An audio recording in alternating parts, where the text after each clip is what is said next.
Come on! Welcome to the Sun City Leatherheads podcast, coming to you live from El Paso, Texas. This nickname Sun City. I have Danny Ramirez with me. I'm JD Cercelli. Danny? How are we doing today? Doing good, Jay. How about you? I'm doing wonderful. I added my YouTube personal page, obviously for those who are watching and viewing. I do live streams for Socorro High School softball varsity, and these girls, I mean, they're averaging 12 to 15 points a game. They're putting out touchdown numbers in softball. Last night they beat the America Trailblazers 18-0, so two touchdowns basically in softball. So if people want to follow that. Also, it goes in hand with our sports podcast. Just our love for the game of sports, right?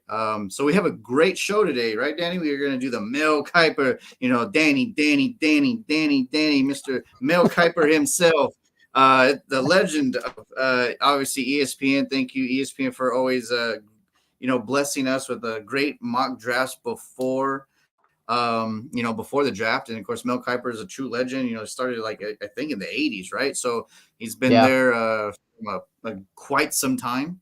I'm super stoked. And what's exciting, ladies and gentlemen, obviously, Danny and I did a podcast last week live also, and we did our own mock draft, which is bizarre. We didn't, study his or Mike Miller's or anybody else or, different people, but exceptional, I guess, that we did, right, Danny? Because we matched him the first 12 for 12 to start the draft. So, I mean, that's kind of cool. Yeah, when I pulled it up today, I was like, wait a minute, did I open ours or am I looking at Mel Kiper's? And sure enough, when I was going Yeah. pick by pick, it was crazy So, to yeah, see when you how showed me that accurate right we were. now, yeah, exactly. So when you showed me that right now, right before we went on, I've been like doing the live podcast, filming my movie, like working. I hadn't even seen his until you brought it up right now, to be honest. Oh, So let me I'm super stoked.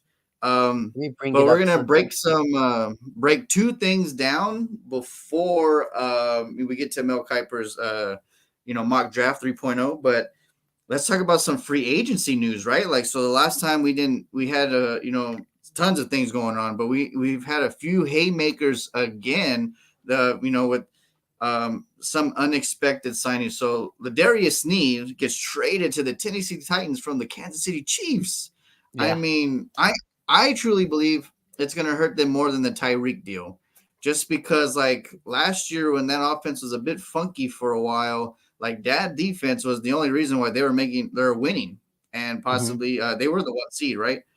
They ended up with the uh, one seed, or is that they, Baltimore? yeah, Baltimore was the one seed. I think they were like the Okay, fourth seed. there are two or three, I think. So, but yeah, so like that defense basically helped them get to that 2 or 3 area, right? That kind of like helped them stay up because between I would say week 5 to probably like week 6, 7, like that offense was a little clunky. So Yeah, Ladarius Sneed goes to the Tennessee Titans, who has had an exceptional offseason, right? Calvin Ridley, now Ladarius Sneed, Tony Pollard. I mean, like they're definitely trying to make some moves to counter the Houston Texans, obviously the Jacksonville Jaguars. And then we get Josh Reynolds. Now he goes to the Denver Broncos. And Sean Payton, we always say that he's the type of person that like he is who he is, and he'll get the people that he actually wants, right? So Josh Reynolds, obviously his type of guy.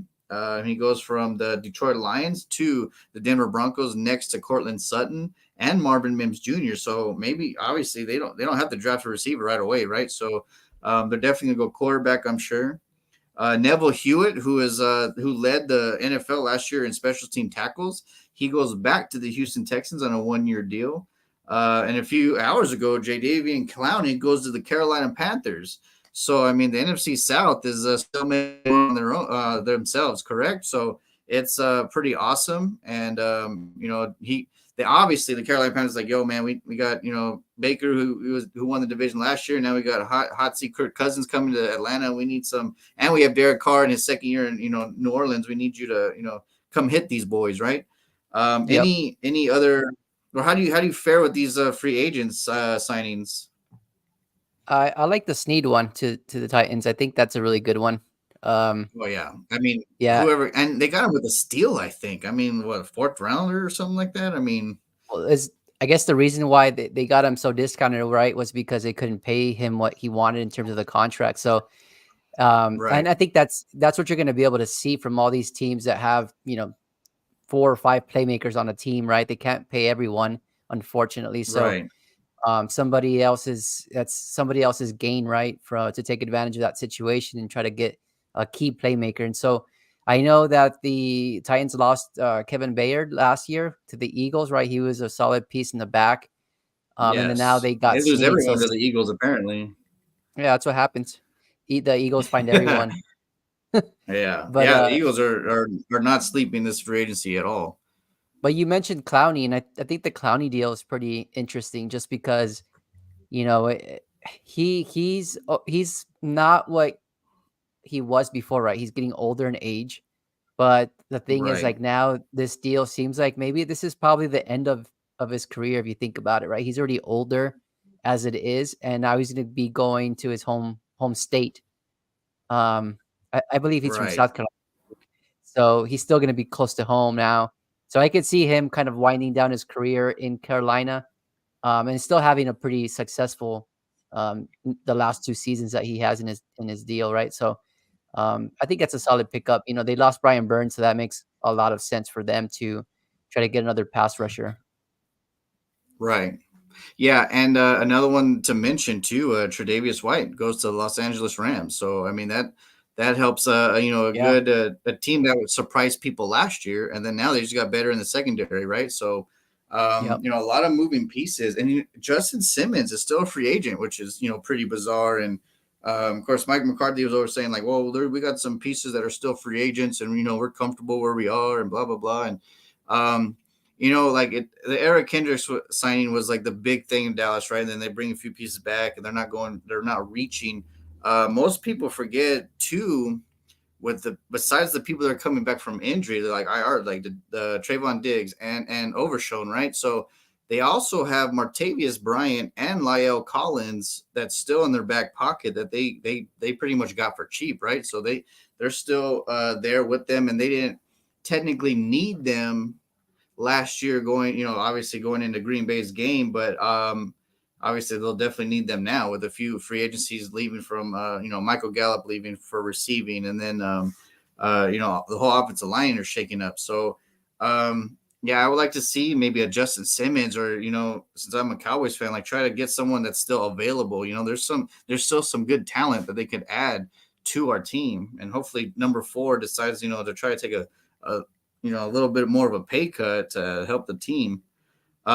So we also mentioned we're going to talk about 2 different things, right? So those are big free agency signings and transactions that we've since our last podcast.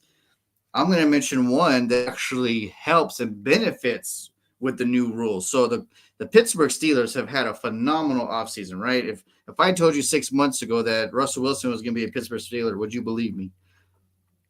No, actually, no, I wouldn't have. If I told you 4 months ago that Justin Fields would be a Pittsburgh Steeler, would you believe me? That one was a little bit more believable just because I kind of saw the writing on the wall, right? But yeah, I think the Russell It, Wilson, Justin Fields, that's a great combo. You think about it. yeah, absolutely. And then They, even Patrick Queen. I mean that hmm going from that hated rival Baltimore, like that shook me too. Like Pittsburgh has had a phenomenal offseason, and going back to the NFL rule change, they signed Cordell Patterson, who's been a journeyman, but who's an exceptional and one of the best special teams players in the NFL.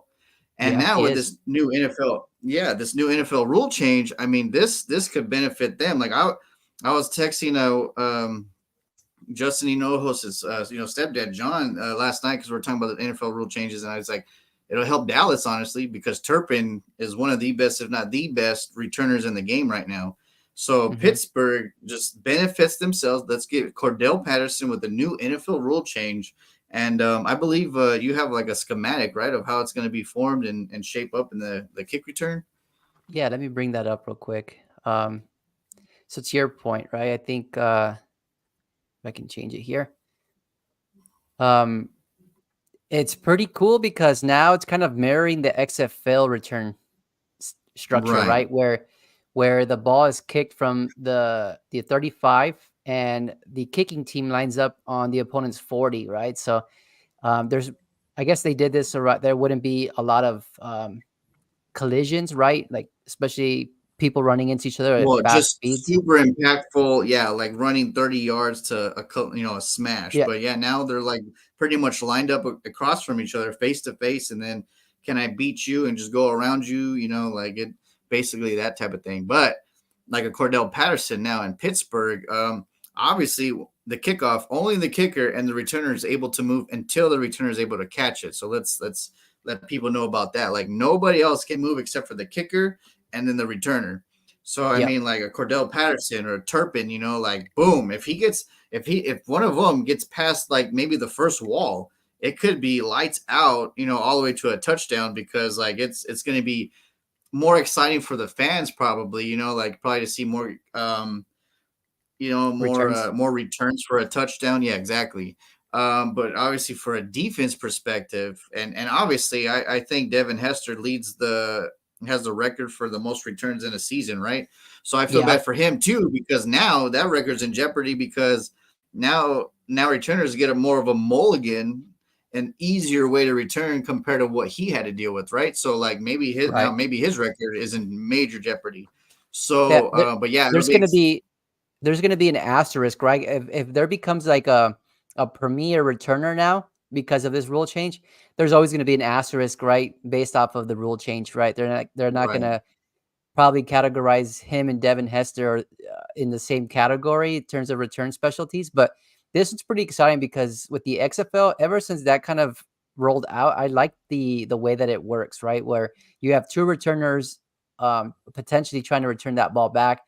But it kind of feels like a run play if you think about it, right? Because the blockers and the kicking team, they're really close to each other.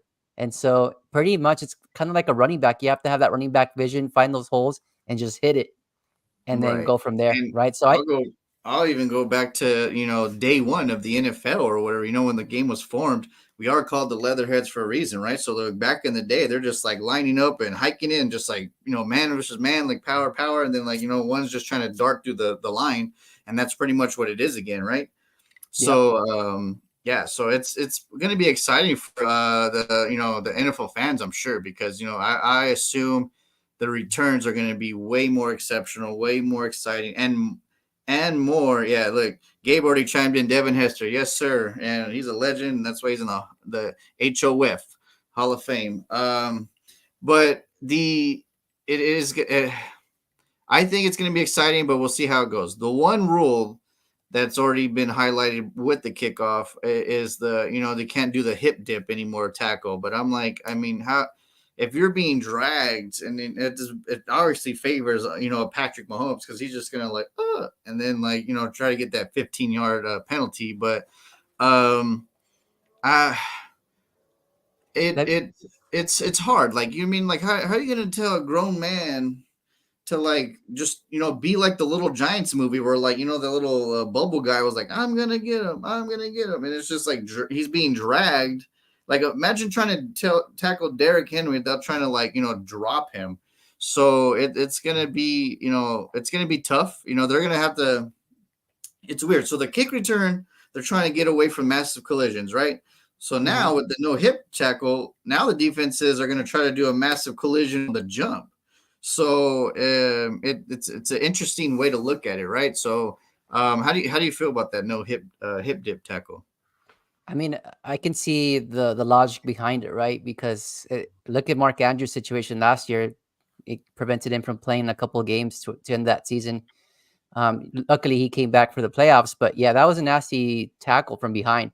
And I can understand sometimes you need to put all your weight into a tackle, especially if you're tackling like a Derrick Henry or a tight end or whatever, right? But there has to be a way to do it where you don't roll up on their legs because once you do that, there goes the knee, there goes the ankle. And look at Dak Prescott; he got injured like that a couple years back, right, with the against the Giants. So Right. I mean, it can I happen to anyone. Well, and that's the thing, right? So it goes back to I mean, well, if we're going to the NFL, we're looking at the schematics of the game. Yeah, flag football. Gabe's chiming in. I agree, Gabe. Like, I mean, how are you supposed to tackle people? It's gonna be flag football like the Pro Bowl, and I've stopped watching the Pro Bowl since it became flag football. I miss the days of Sean Taylor from the old school Washington Redskins lighting up a kicker because he wants that extra check. Like that Yeah. that was worth it to me. But he lit up that Buffalo Bills punter. It was beautiful. It was old school football. But um, I I just like how you gonna take away collisions from like worry about the kickoff, but then you're gonna like do the hip dip tackle also, and the defenders are gonna have a hard time. Like I Yeah. think like this is really really changing into the all offensive show, right? So like Yeah. I get that offense sells tickets, but I miss the days where like a defense can basically win a game, especially like in the playoffs. Like nowadays, you get Patrick Mahomes or like someone that's clever enough to do time management. You give him 30 seconds, he's gonna beat you. Like I miss the days where like I'm gonna just knock the hell out of him, and I want to win. So I just want to see how it plans out. Obviously, there each rule change obviously is a testing thing the first year, right? So let's see how it Yep. goes.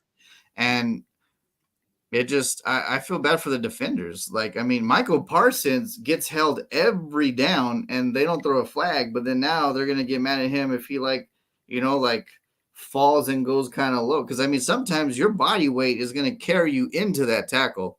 So it's and like you said, Mark Andrews, it's unfortunate. But they joined the NFL because they've been playing since little league, middle school, high school, college. Like they know the risk, right? They know that injuries are going to happen. They know they're going to get popped.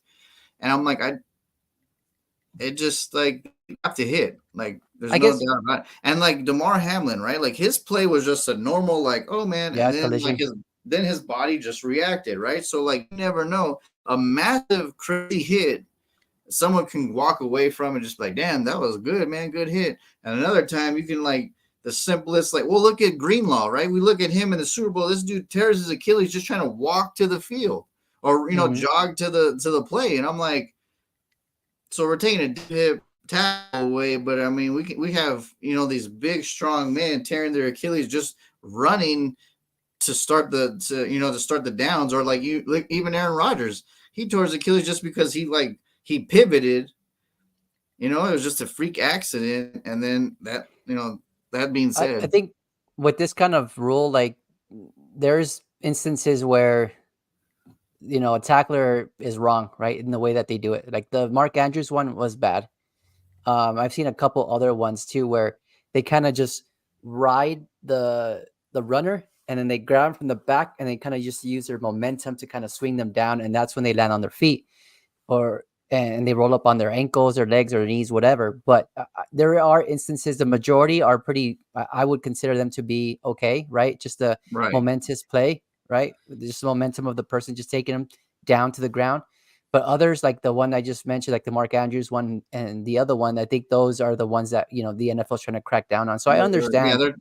yeah, it's a risk reward, right? So it's 50-50. Like I saw a meme the other day, the Tennessee Titans and the St. Louis Rams Super Bowl back in '99.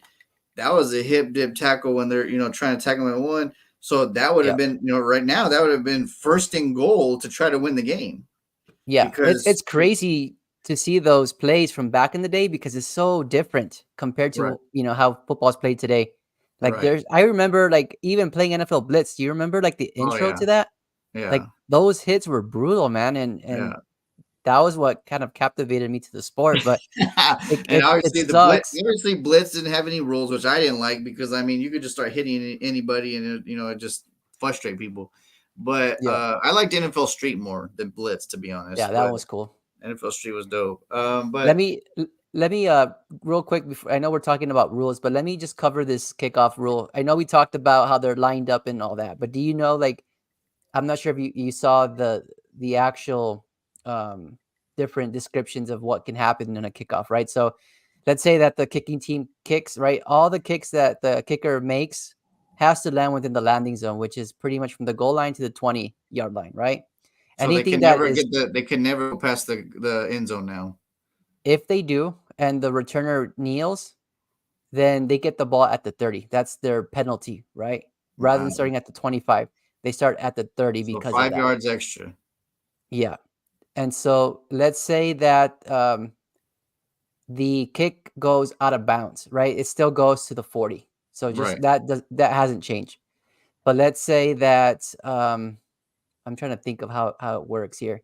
There's another instance, and I can't recall it off the top of my head right now, but it can go into the 40 again.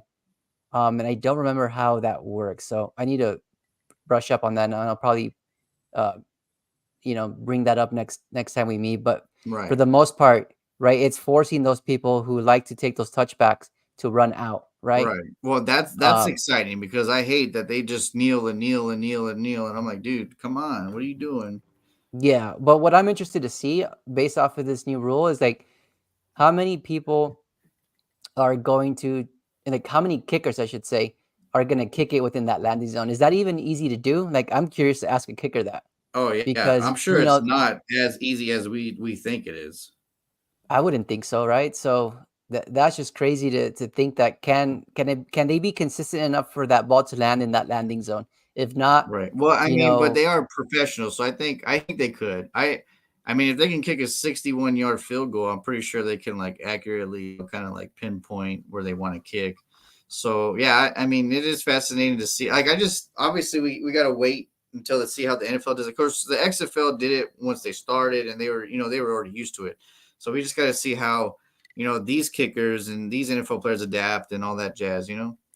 yeah, it's gonna be interesting to see for sure. And I think to your point with the Cordero Patterson signing, like this is a perfect rule change for him.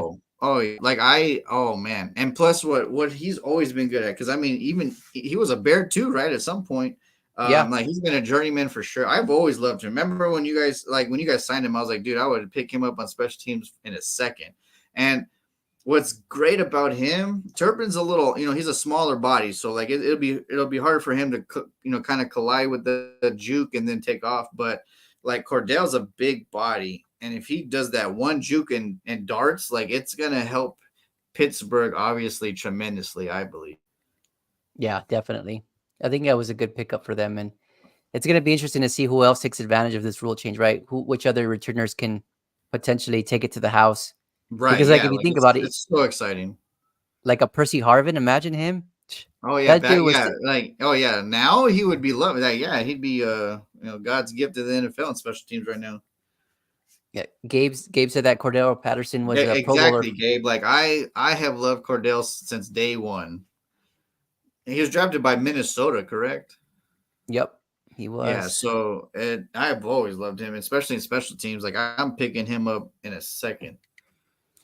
Just real quick, I know we're like 30 minutes almost into our podcast, but there are a few other rule changes. I'm not sure if you're familiar with it. The first one being that now if there's a major foul, like if an offense commits a major foul during a play where there's a fumble or there's an interception, right? They can penalize the actual offense before the interception happened.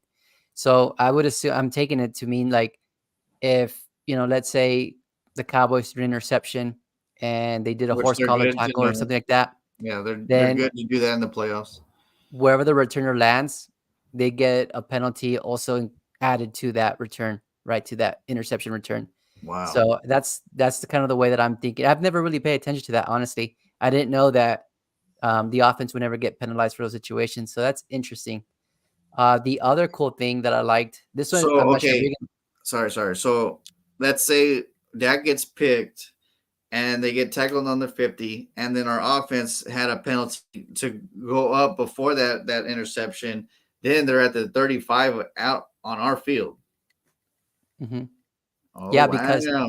let's say that they intercepted it, they stop at the 50, but there was a holding, right? The offensive lineman held that they would probably get 10 added yards on top of that return to kind That's of, crazy.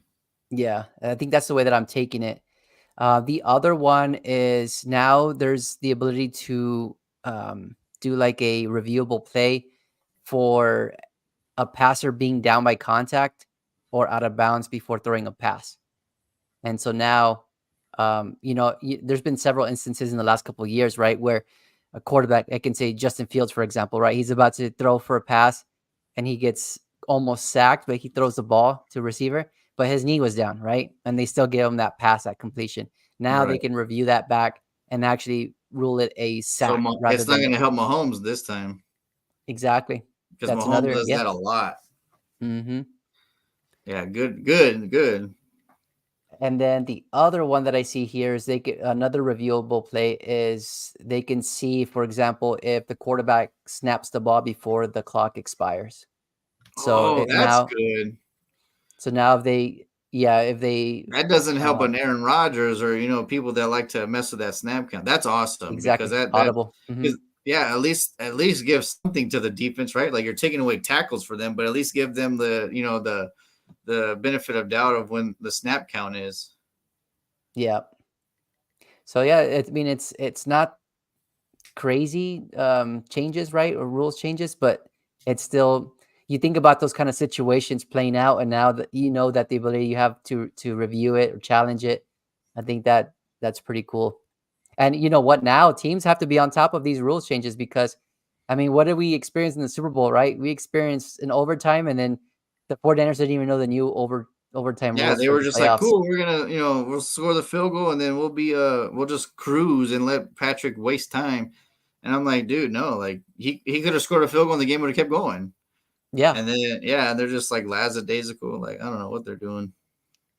so pretty interesting to see Yeah. what's come The out of these 49ers are owner so meetings. interesting to me, man. Like they're so good. They win every game except for the one that matters most. Like they just like it's the craziest thing. That has to hurt.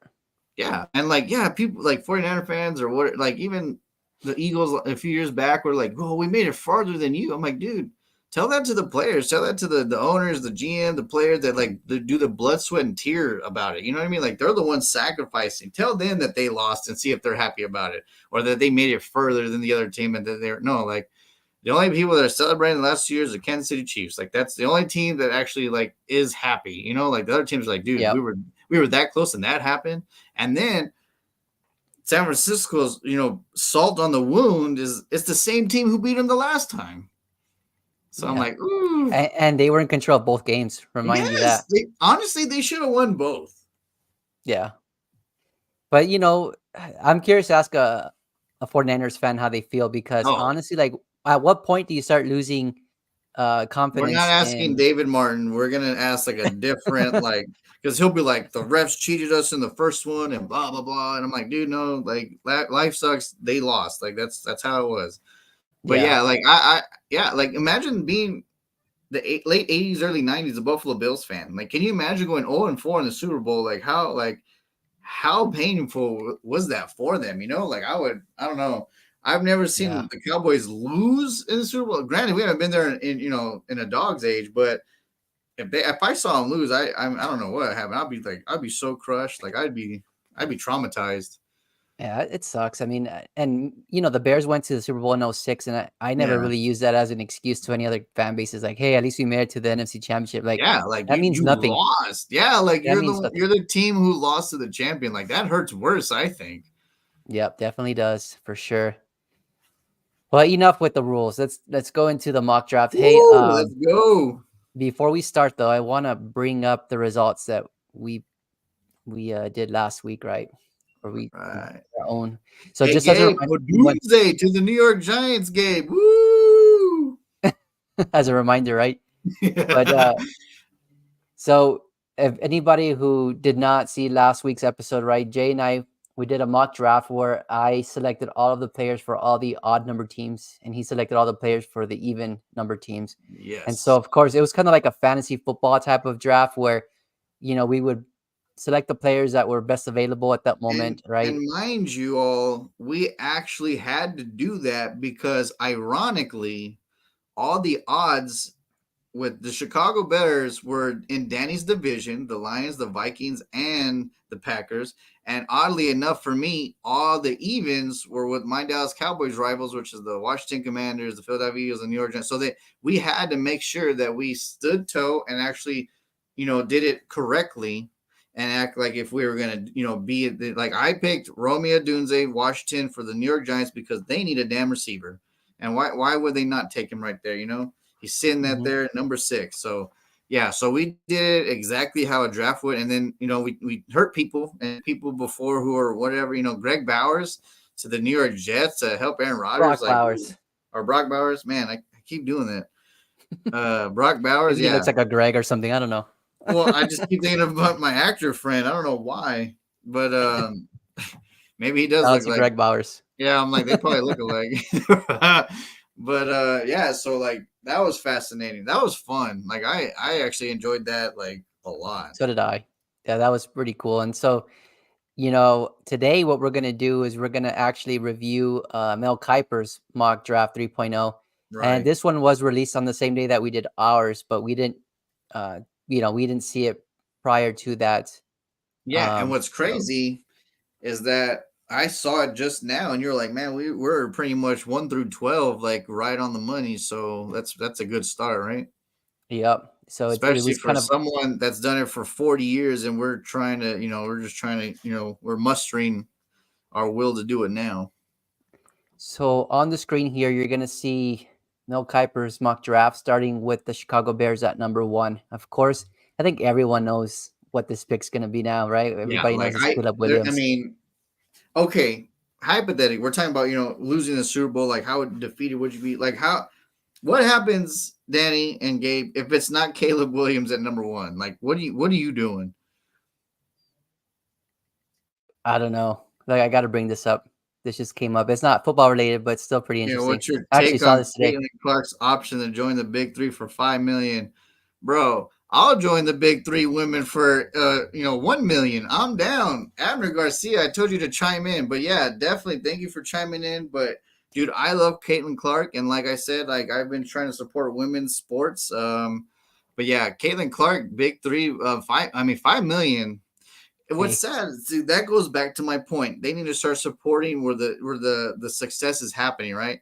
If the big three, who's not even like the WNBA, can offer 5 million, then the WNBA needs to damn match that, right? Like they need to be like, yo, like it's insane. well, the So I interesting thing about this is I don't know if you saw if she were to participate in the Big Three, she would still be allowed to play in the WNBA. So like, there's no conflict of interest there. oh well So then why not? And honestly, I think especially with some old retired players, I think she can ball them out. Like they're yeah, not gonna move as fast as they were, and blah blah blah. Like I like that question because I mean it definitely it definitely gave us a curveball, but yeah. that Thanks, was Abner. awesome. I love Caitlin Clark. Iowa definitely needs to fix things before next weekend because they almost let West Virginia win. So like Caitlin Clark, Iowa, like get it together. Let's go. All right, sorry about that for that curveball there. No, it's all good. Let's talk about the NFL. What were you saying about Caleb Williams? Oh yeah. So what happens? What happens? Like the whole haymaker of Caitlin Clark, right? Let's say and now the number one pick is Dallas Clark. What do you guys do? You mean Dallas Turner, right? You're throwing me Whatever. off with the Caitlin Clark. Yeah, see, look, you got me with Caitlin Clark going on around here. Yeah, Dallas Turner. Eh, so the Bears pick at number one. They picked Yeah, Dallas Turner. let's say it's like a strange like universe. Dude, I get that we're going Caleb, right? But let's say, what would you do as a Bears fan if it's like a Dallas Turner or like a I would Keelan Coleman? I would be fucking pissed. You'd probably see me on YouTube breaking my TV. I'll be one of those Ranting. Well, videos. we're trying to go live, with that NFL draft. So like people will watch you and I'll be right there with you, like, like, I'm like, look what y'all did to this Oh man, man. y'all making him go nuts. But yeah, okay. I agree 100%. Mel Kiper, and we selected obviously Caleb Williams at one. Like I Yep. totally agree. This is the right choice, right? You don't get rid of Justin Fields and then not pick a quarterback at one, and I think that's especially why I because would. I think that's why I would smash my TV if they did that yeah, because exactly. we Because no like longer have Justin Fields. yeah, and you're gonna let another team get the quarterback that you want or something? Yeah, like there's no way. Yeah. Heck no. And then Jaden Daniels, we said he has history with Cliff Kingsbury, which is awesome. So why not? Washington Commanders, they've definitely had a great offseason also. Tyler Badiash goes over there. They lose a few good pieces, but I think with the receiving core that they have, Jaden Daniels knows the offense basically, already with Cliff Kingsbury. So you guys can hit the ground running. And they signed Marcus Mariota as like a bridge quarterback too. So like, what if Jaden like, hey, let's give you a year, and then look how the successful people happen. Like Patrick sat right, and now he's won 3 Super Bowls. Aaron Rodgers said he won a Super Bowl. Sometimes it benefits. I honestly think I get that there's so many like prestige, people coming out of college now, and everyone's faster, stronger, IQ levels better, like especially with quarterbacks. And now the quarterbacks are mobile, right? Now if Mhm. you're a still quarterback, like you're getting hit left and right. But sitting a year is honestly a good thing because one, you don't take all those hits. Like your team is picking 1 and 2. That means that they're rebuilding, so you're going to get hit a lot.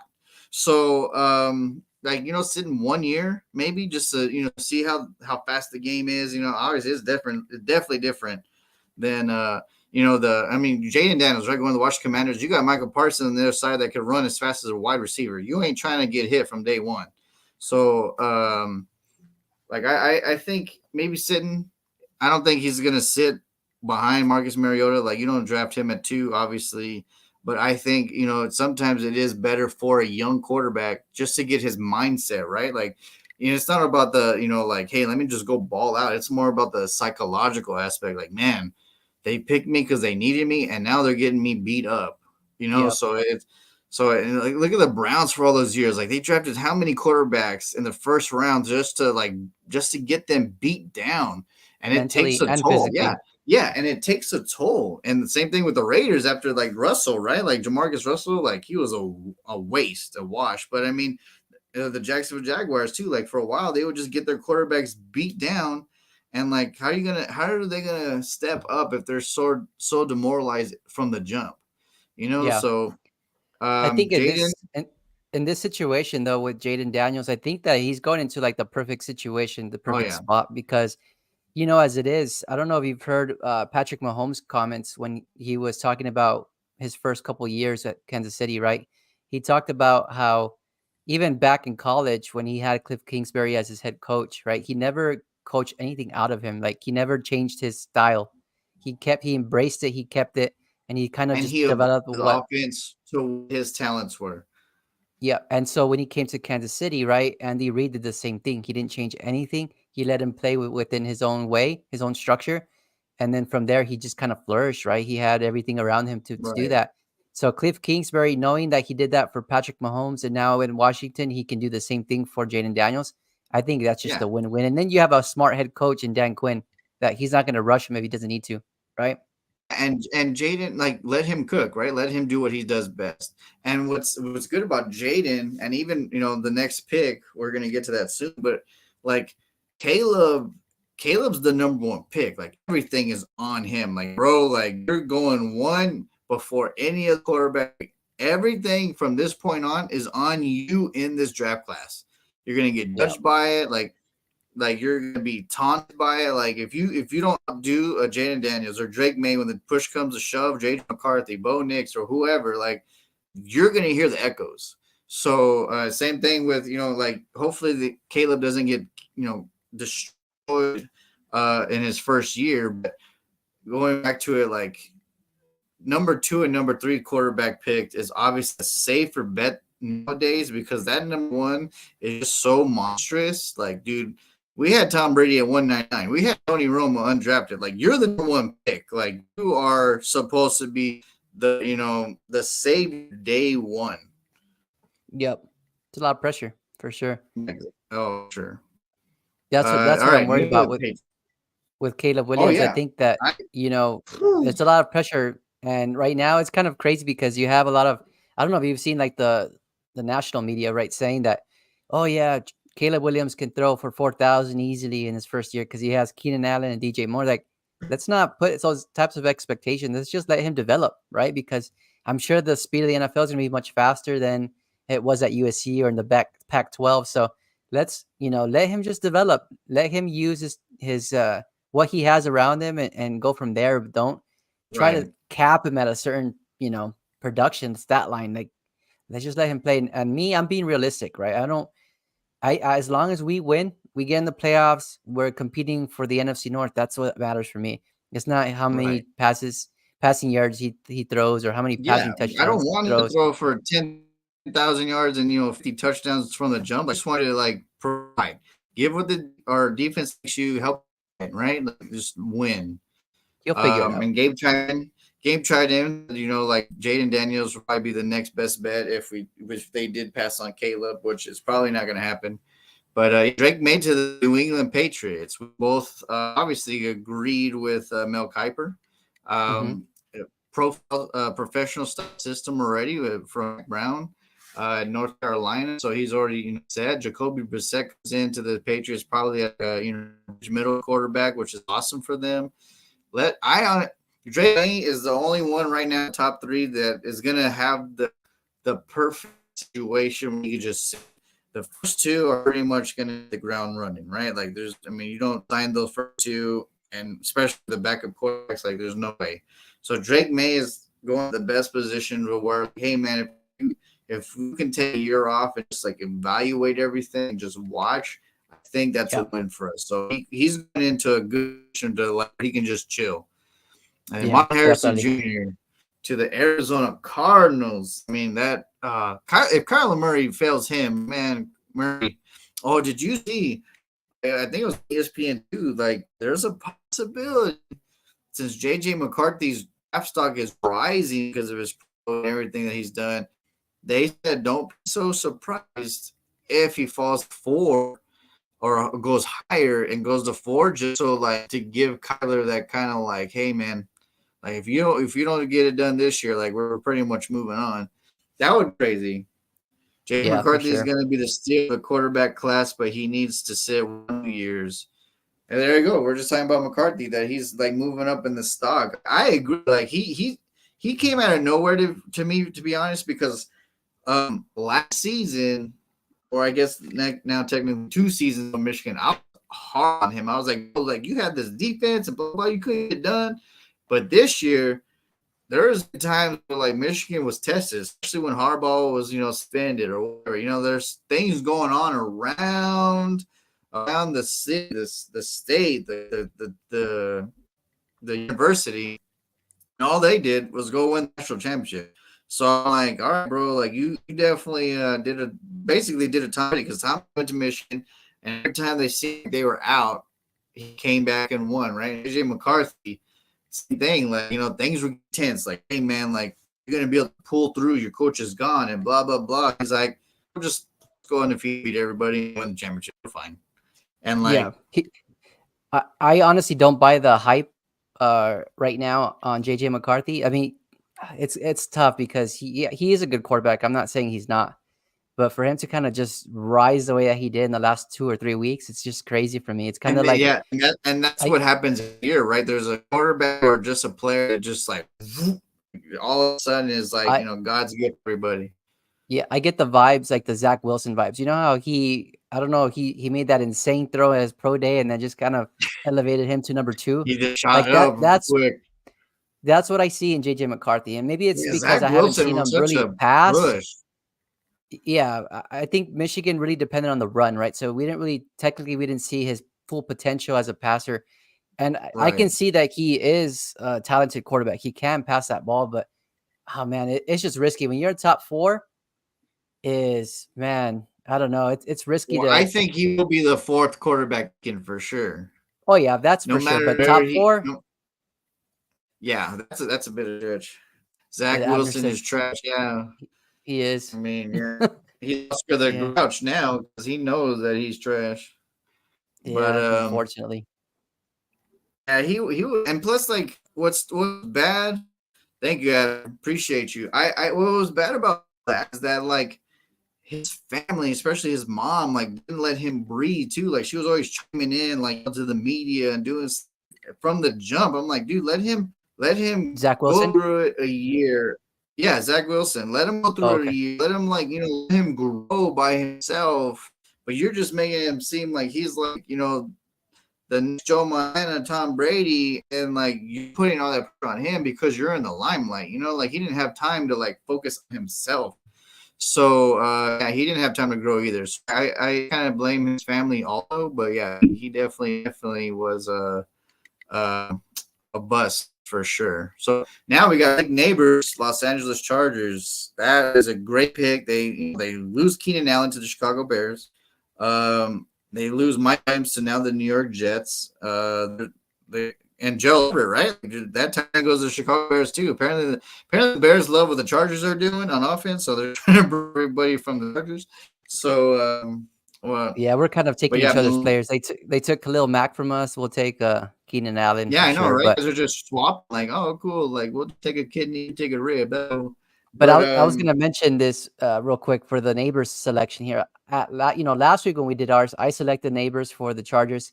I thought it made sense, right? Apparently, like after them losing Keenan Allen and all that. But I don't know if right, you heard the comment that Jim Harbaugh made today or this week at the owners meeting. They asked him what position is very important to him, and he said the offensive line, because the offensive line doesn't depend on anyone, but everyone depends on the offensive line. That's pretty much what he said in his own words, right? And that got me thinking, okay, well, maybe if he's thinking so highly about the offensive line, maybe that's where he goes with this pick. Maybe he goes okay. for an So offensive tackle. remember when we had our mock draft, and this is so cool that you're bringing this up. What's the team? What is the first team I said that would be a surprise in the draft? I The said the Los Chargers. Angeles Chargers would be a surprise of like if it's going to be a reach or if it's going to be like, oh wait, what? We picked him. It's going to Yep. be the Chargers. Harbaugh is hard, and he's going to do what he wants to do, right? Like he doesn't care about what the fans think or what's glamorous or whatever. Projections. And Yeah. yeah, exactly. So what you just said just probably proved my point, right? Maybe offensive lineman Joe Halt, right, for the Notre Dame, the best guard or Hmm. whatever, you know. So Tackle. it's our tackle. So it's gonna be exciting to see. So hey, man, oh, the draft is too far away, so close at the same time. I Four can't weeks. wait. 4 weeks. I can't Woo, wait. I can't wait. This one. Abner, This good one's gonna stuff, make man. Appreciate you, Abner. Gabe and Abner, Hall of Fame right now. Y'all coming in good. All for right, sure. Gabe, the greatest pick of the top 10 for you, Romy Adunze to the New York Giants, stealing him from the Chicago Bears. Like I said, if they're gonna trade for Darren Waller and give him the kid, you got to give him help. The receivers are not. I mean, Darius Slayton and whoever else, like they're no flashy guys. Daniel Jones, we're still trying to figure out if he's gonna be the it guy, right? So year 3, let's see how he recovers from his injury. Like I hope he has an injureless season, right? I want to see Daniel Jones all year so he can give the Giants faithful and give Brian Abel like show them I really am. So yeah, Romeo Adunze just makes so much damn sense to go. Like the Giants right here at 6, they cannot do what needs, have to do what is like the prestige, right? Like they have to reach right here because they're like, hey man, we were in playoffs the first year of Daboll's, career at Giants head coach last year. We had injuries and blah blah blah. Like they have to reach for sure right here. So Romeo Enze makes so much sense to me. Wide receiver, get him. I mean, get him the damn ball, right? Yep, I can definitely see the Giants even trading this pick away, honestly, because if you think about it, like right now, the talk or the rumor, I should say, is that the Giants want JJ McCarthy. So if the Vikings are truly sold on JJ McCarthy, then maybe they give away those 2 first-round picks to move up to get him, right? That is insane. That man, we have to go live. Like, there's no doubt that we're doing a live NFL draft. Like, because we have to. We like everyone has to be there when we react, right? Like, that's gonna be the best part. Other than it's like, oh my god, what? Are you kidding me? Like, I think the Cowboys are gonna reach too. Like, just because it's like chill they've been in the free agency, I think it's Hmm. not what we need most. I think it's going to be hands down. Like that's what they did with Des Bryant at 24 all those years ago. Like we didn't really need a number 1 receiver to jump. Like, but they That's were like, dude, best player right now, Des Bryant. We're going, and he was number 24 actually, just like we have right now.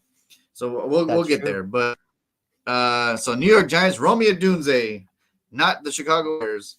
Tennessee Titans, number 7. You chose Joe Alt. Yep. Man, and I that's j- great, right? So you had Tony Pollard, Calvin Ridley to go with Hopkins, and now you got Ladarius Sneed on defense, and like you get a left tackle who's the best left tackle to protect your young quarterback in year 2, Levis. Like the Titans, if let's say the Falcons, like they were already like teams that people are just saying, hey, we're almost there, we're gonna get there, blah blah blah, right? So the Tennessee Titans have done so many sneaky good pickups in free agency. If they pick him, it is going to be amazing. We lost for a second. You all right? Yeah, I just had to turn on the fan. Okay. A little hot in here. All right.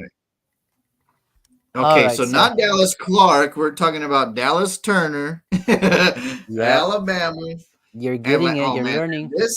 this pick so beautiful to me because I mean, you NFC South, the Falcons were like basically the Minnesota Vikings a few years ago, but on the losing side, right? Like they've lost few games by like 2, 3 points, 4 points, like one score games, and now you get a Dallas Turner to go with the Kirk Cousins that's gonna score points for you, and like that defense is already good in Atlanta. You just add that, Rich get richer on the defensive side, like, and then now Robinson's year 2, Nick London year 2, right? Also, so like it's gonna be exciting to see what the Atlanta Falcons, and like, man, I love their uniforms too. Like I think that they got some good swag with Kirk Cousins. I can't wait to see him like tear down the New Orleans Saints on the last drive and be like that, like that. Like that's gonna be so cool to watch. It's You gonna know be that's gonna exciting. happen.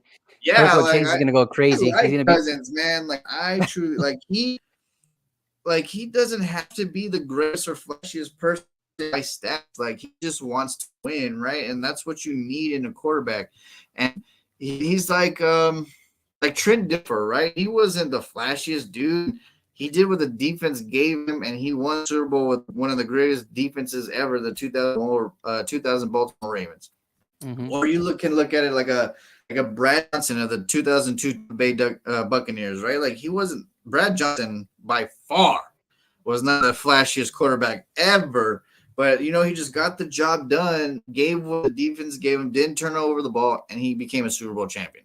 So I'm he there's he's so he's a step ahead of those guys. I think that oh he's exactly, but that's the greatest part of it is that like he doesn't have to be a Patrick Mahomes and still make success in Atlanta. You know what I mean? Like so that's what's yeah. even cooler But about it.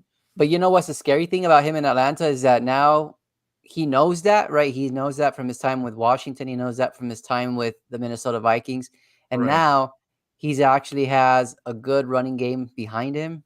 So now he doesn't have to And he do has a solidified contract. Like he doesn't have to worry about anything anymore just to go out and ball out. And his division is so inconsistent. Like it benefits him tremendously. he just has to stay healthy. That's it. Yeah, exactly. But just to kind of recap the Dallas Turner one, I agree with you there. I think that one was a really solid pick. And we talked about it last week when you made that selection. I think that Dallas Turner just fits that defense, right? Especially the Yes. way that he plays. He's fast. He's a good run defender. So I just think that the way that they've kind of already built their team this offseason, I just think that they're going to go defense here. And why not pick the best, pass rusher, Right. prospective pass Exactly. rusher? Yep. Yeah, Jared it's gonna be Verse. awesome. Oh, I, Bears. Up Bears. And so I told you last week, and for those who are barely joining us this week, I selected Jared Verse last week as well, just because JD selected. He decided to take Roma Dunze for the Giants, and so since we didn't have the opportunity to make any trades in the mock draft that we did, I went with the next best pass rusher in Jared Verse, right? So Yeah, just to kind of and plus recap, Dallas Turner goes off right before, so that yeah, that's why you get Jared Verse, right? exactly. And I'm not mad about this selection either. I think Jared Verse is a really good pass rusher. He's good against the run. He's a bull rush guy, just like Montez Sweat. So I think if we have two of those guys come in at each side of the defensive line, I think that works for the Bears. And it grows with the two linebackers you got from free agency last year, right? So like you're just Exactly. the front seven is just adding wealth to what has already been pretty decent, right? So, woo, Absolutely. man, Caleb Williams and Jared Verse, let's go. Bears hit the ground run. We got Greg Bowers. Woo! Brock Bowers, ladies and gentlemen, to the New York Jets tight end. I mean, this makes so much sense. It probably won't happen. You know what I mean? Like it is like too perfect that it may not even happen. But they already have a great receiver. They have a great running back. They have a quarterback who's going to be in the Hall of Fame in the next 10 years. If he's coming back from his torn ACL. and then you put a great tight end, the best tight end that's in the draft with that offense. Like, can you imagine? And then the defense already good for the New York Jets. So I think that pick right there is just too much. Like, out of all the picks besides Caleb going one, I think that's probably the most solidified in the top 10 to me. I agree. I think, and that's what they've been missing. I know they had some pretty good, serviceable tight ends in New York.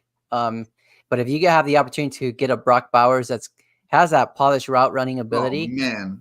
And plus, like Aaron, Aaron Rodgers' accuracy with the polish runner, like you cannot get yeah, any better. yeah, it just Cannot get any better. that would be a beautiful connection. Oh yeah. Real quick, I know this is probably premature, and maybe it's not breaking news, but I just wanted to try it.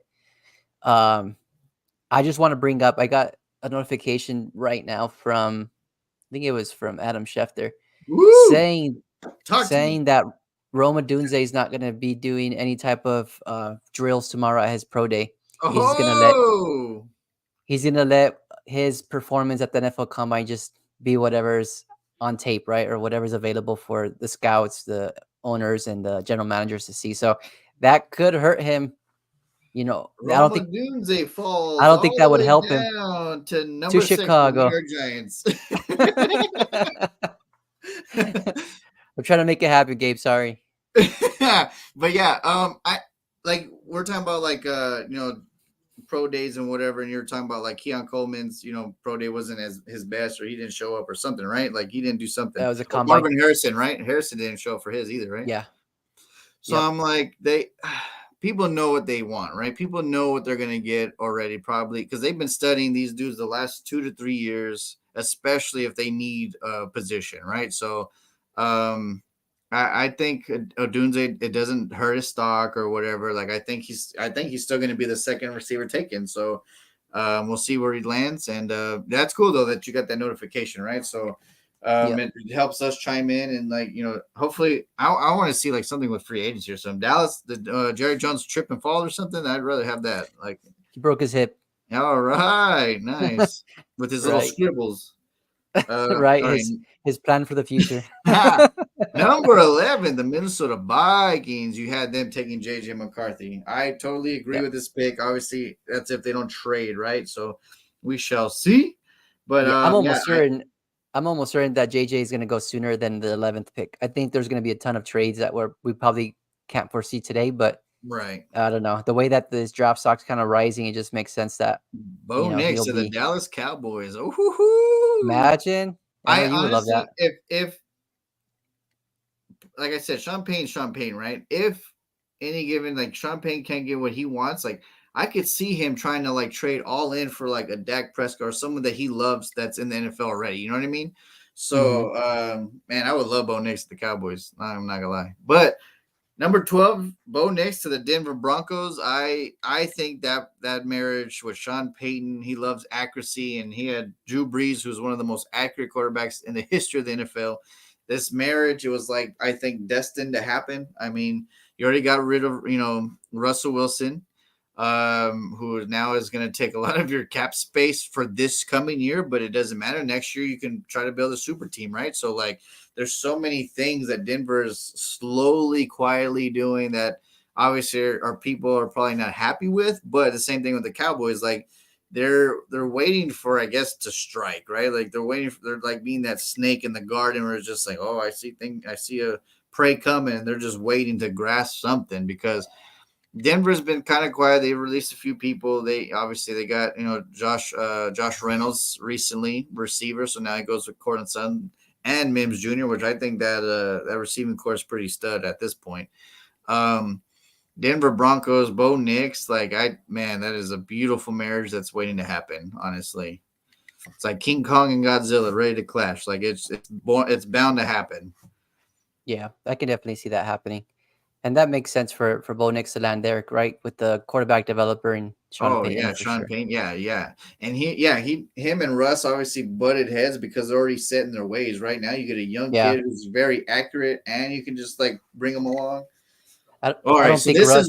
this is where things blow up, right? Boom, we were perfect, 12 for 12. Now we're gonna get into our percentages here, and Yeah. now we don't agree with Mel Kiper, but Let me he's just bring this probably up as a reminder to everybody.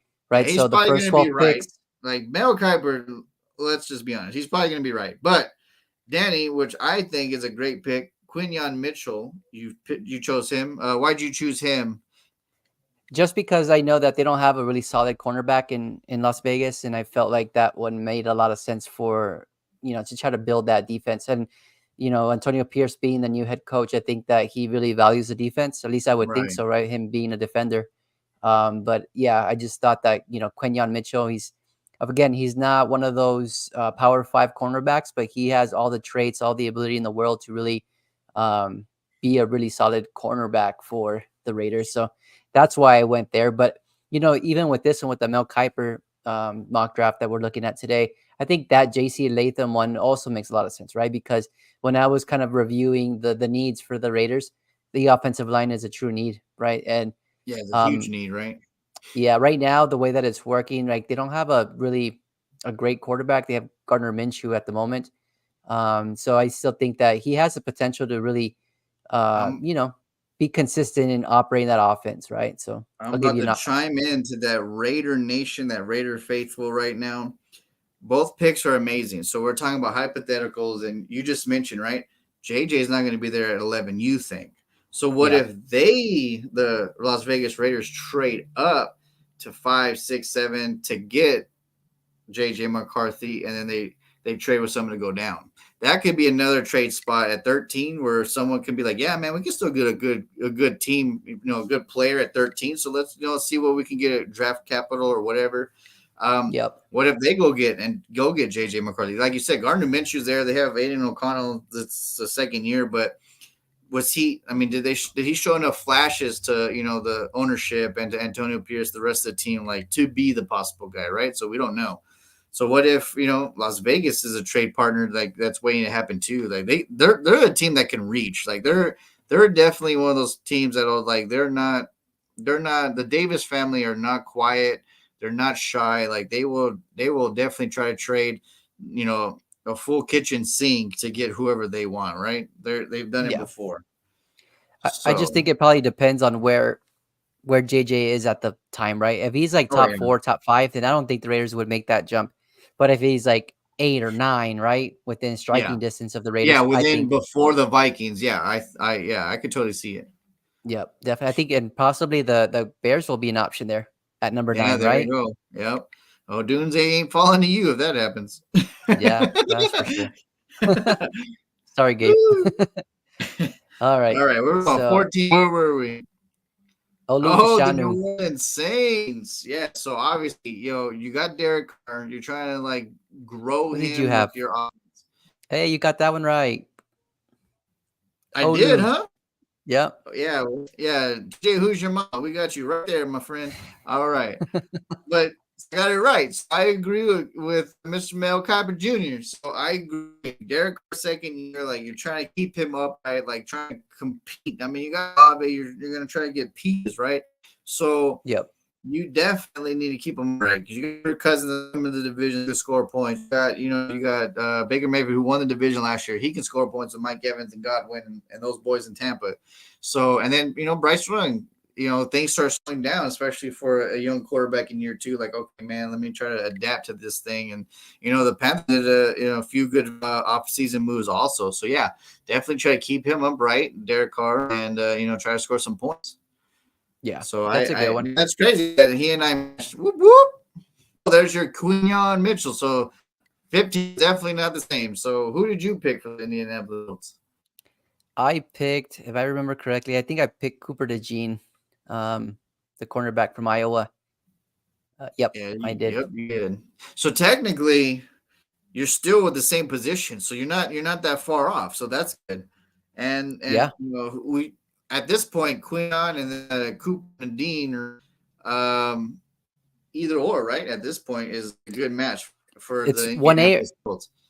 Yeah, it's 1A or 1B, right? I told you last week that Quinyon is like the more athletic one, right? Right. And Cooper is like the more smart, instinctual cornerback. So it just really depends on what type of corner you're looking for your So defense. you're So honestly you were 50-50 technically. You got the yeah, position. Yep. just didn't get the same name. But yeah, that's cool. Like we're on the same. Damn, this is so cool. Mel Kiper should be happy right now. He would be applauding us right now. We're kicking some tail right now in this draft. Mel Kiper, hit us up, man. We would love to draft the draft. You could yell at us all the time. It doesn't matter.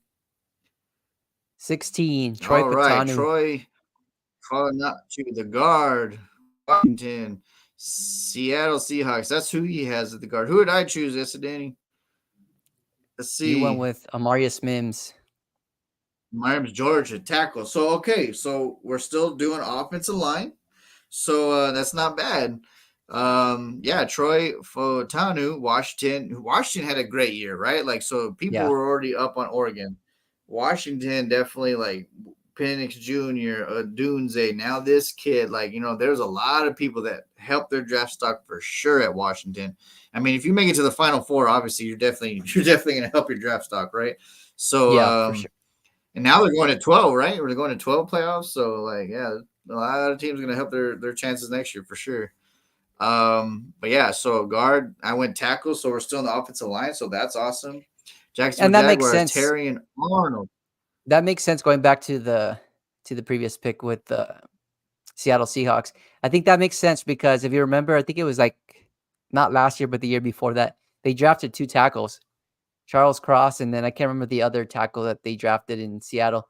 But they both came on that rookie year and they both produced really well. And Right. And yeah, and now you got a who do they got another quarterback too, right? To back up Gino. Who yep. was it?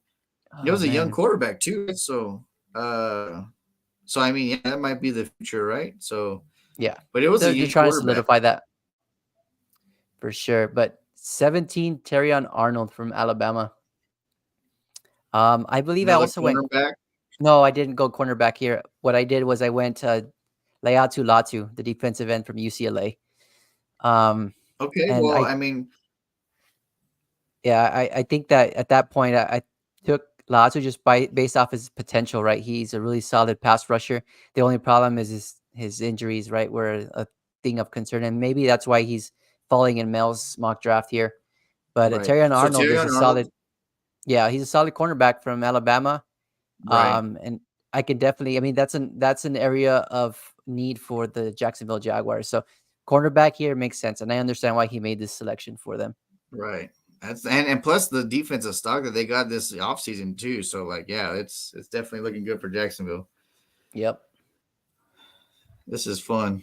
So Cincinnati Bengals, Talisi Fuaga, offensive tackle, Oregon State, and I chose You chose a wide receiver, if I remember correctly. Yeah, Keon Coleman. yeah Keon Coleman. There you go, Cincinnati Bengals. Because I'm saying like I mean, I get that he's doing offensive tackle to help Burrow, but I mean, you can't if Burrow's upright, but you can't throw to no receiver. Where are we going? Because Tyler Boyd is still a free agent, who's another good pickup that Dallas should try to look at.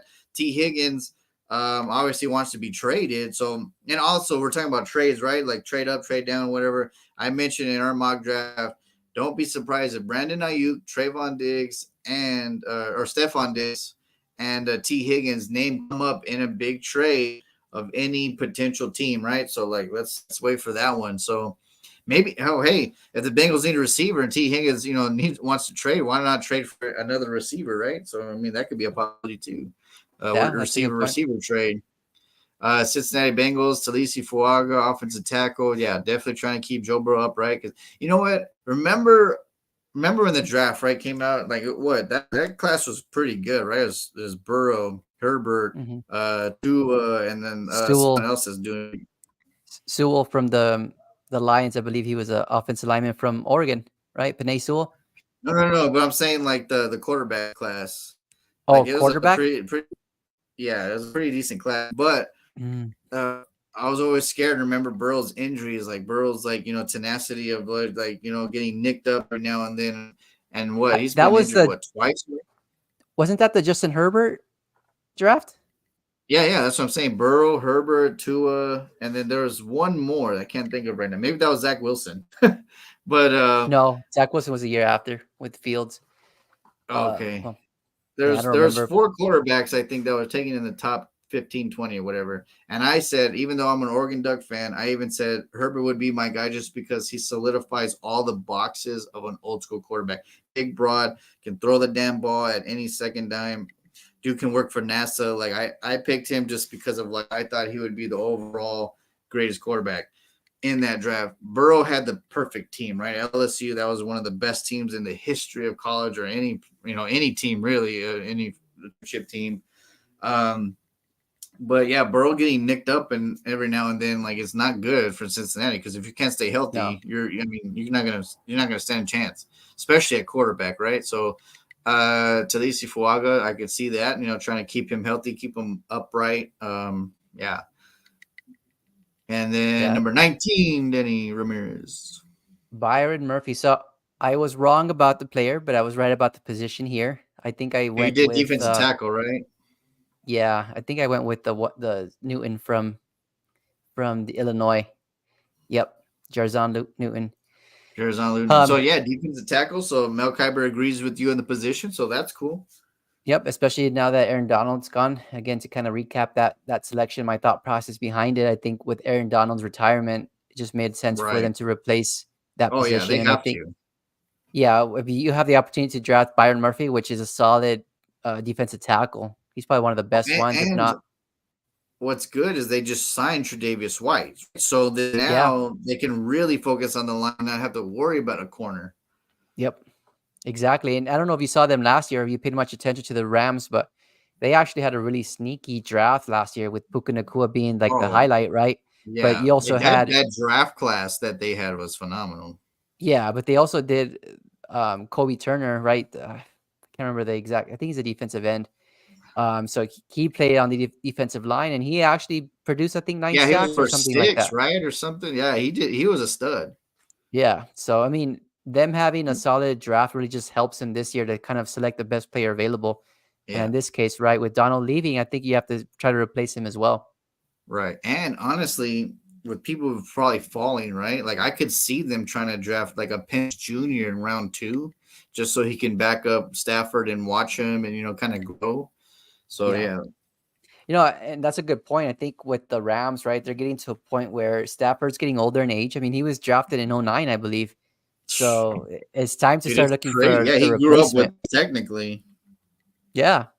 So yeah, it's gonna be interesting to see what they do at quarterback, right? Yeah. Did Gabe leave? He stopped chiming in. What happened? He might have. That Odunze, he was probably like, all right, I'm out. They keep bringing it up. Right. Pittsburgh Steelers, Brian Thomas Jr., wide receiver, LSU. Oh, I did say that they might take a receiver early, right? And then just Yeah. Do you because to remember add who? on to that, huh? Do you remember who you picked? Yeah, Annie Mitchell. I was like Texas, right? Yeah. So same position. Damn, see, we're almost right there with Mel Kiper. This is cool. But same position, different. Brian Thomas Jr., wide receiver, LSU. But yeah, I went to Donnie Mitchell. But yeah, so add that receiver depth, right? You got a young quarterback that you're gonna grow and help get better, and then plus you got a Russell Wilson that's probably gonna be there for a year or two, and like the fundamental stuff. So get him a receiver to go with George Pickens, who's no slouch. Like I mean, George Pickens is a stud of a receiver.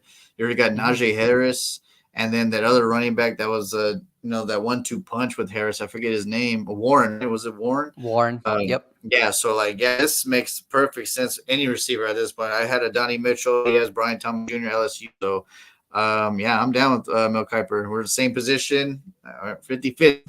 Let's go. They're both going to be studs, man. Brian Thomas, AD Mitchell. I think you can't go Oh, wrong with either one. yeah. They're So just either, yeah, same it's type of going to be body awesome structure. stuff. Yep. Yeah, good stuff. So 21, Miami Dolphins. He's saying Graham Barton, Duke. I don't remember who I You picked. Oh, you I picked went defensive tackle. Byron Murphy, yeah, defense tackle because of Wilkins, which I mean you can't go wrong with that either because yeah, like you lose a Wilkins, you kind of like have feel that need, but maybe they obviously Mel Kiper said like we need to keep Tua healthy because he's injury prone too, so it's kind of scary. Yeah. So yeah, Graham Barton, center, Duke, guard, can't go Hey, wrong. I like this one just because of his versatility. He's played tackle in college. He's played guard, center, so he can do it all within the offensive line. Right. And I think if you're looking for a offensive lineman to be versatile, right, especially as injuries happen, why not get this guy who's good at multiple positions? So Yeah, that and would make Xavier sense. Howard is a free agent still too, which is surprising. Yeah, that's true. Him and Simmons, right? So it's kind of interesting that they Yeah, haven't been man, signed. I want one of them. I would rather have Simmons, man, because I want him next to Malik Hooker. That would be a great tandem at safety. Eddie Jackson as well.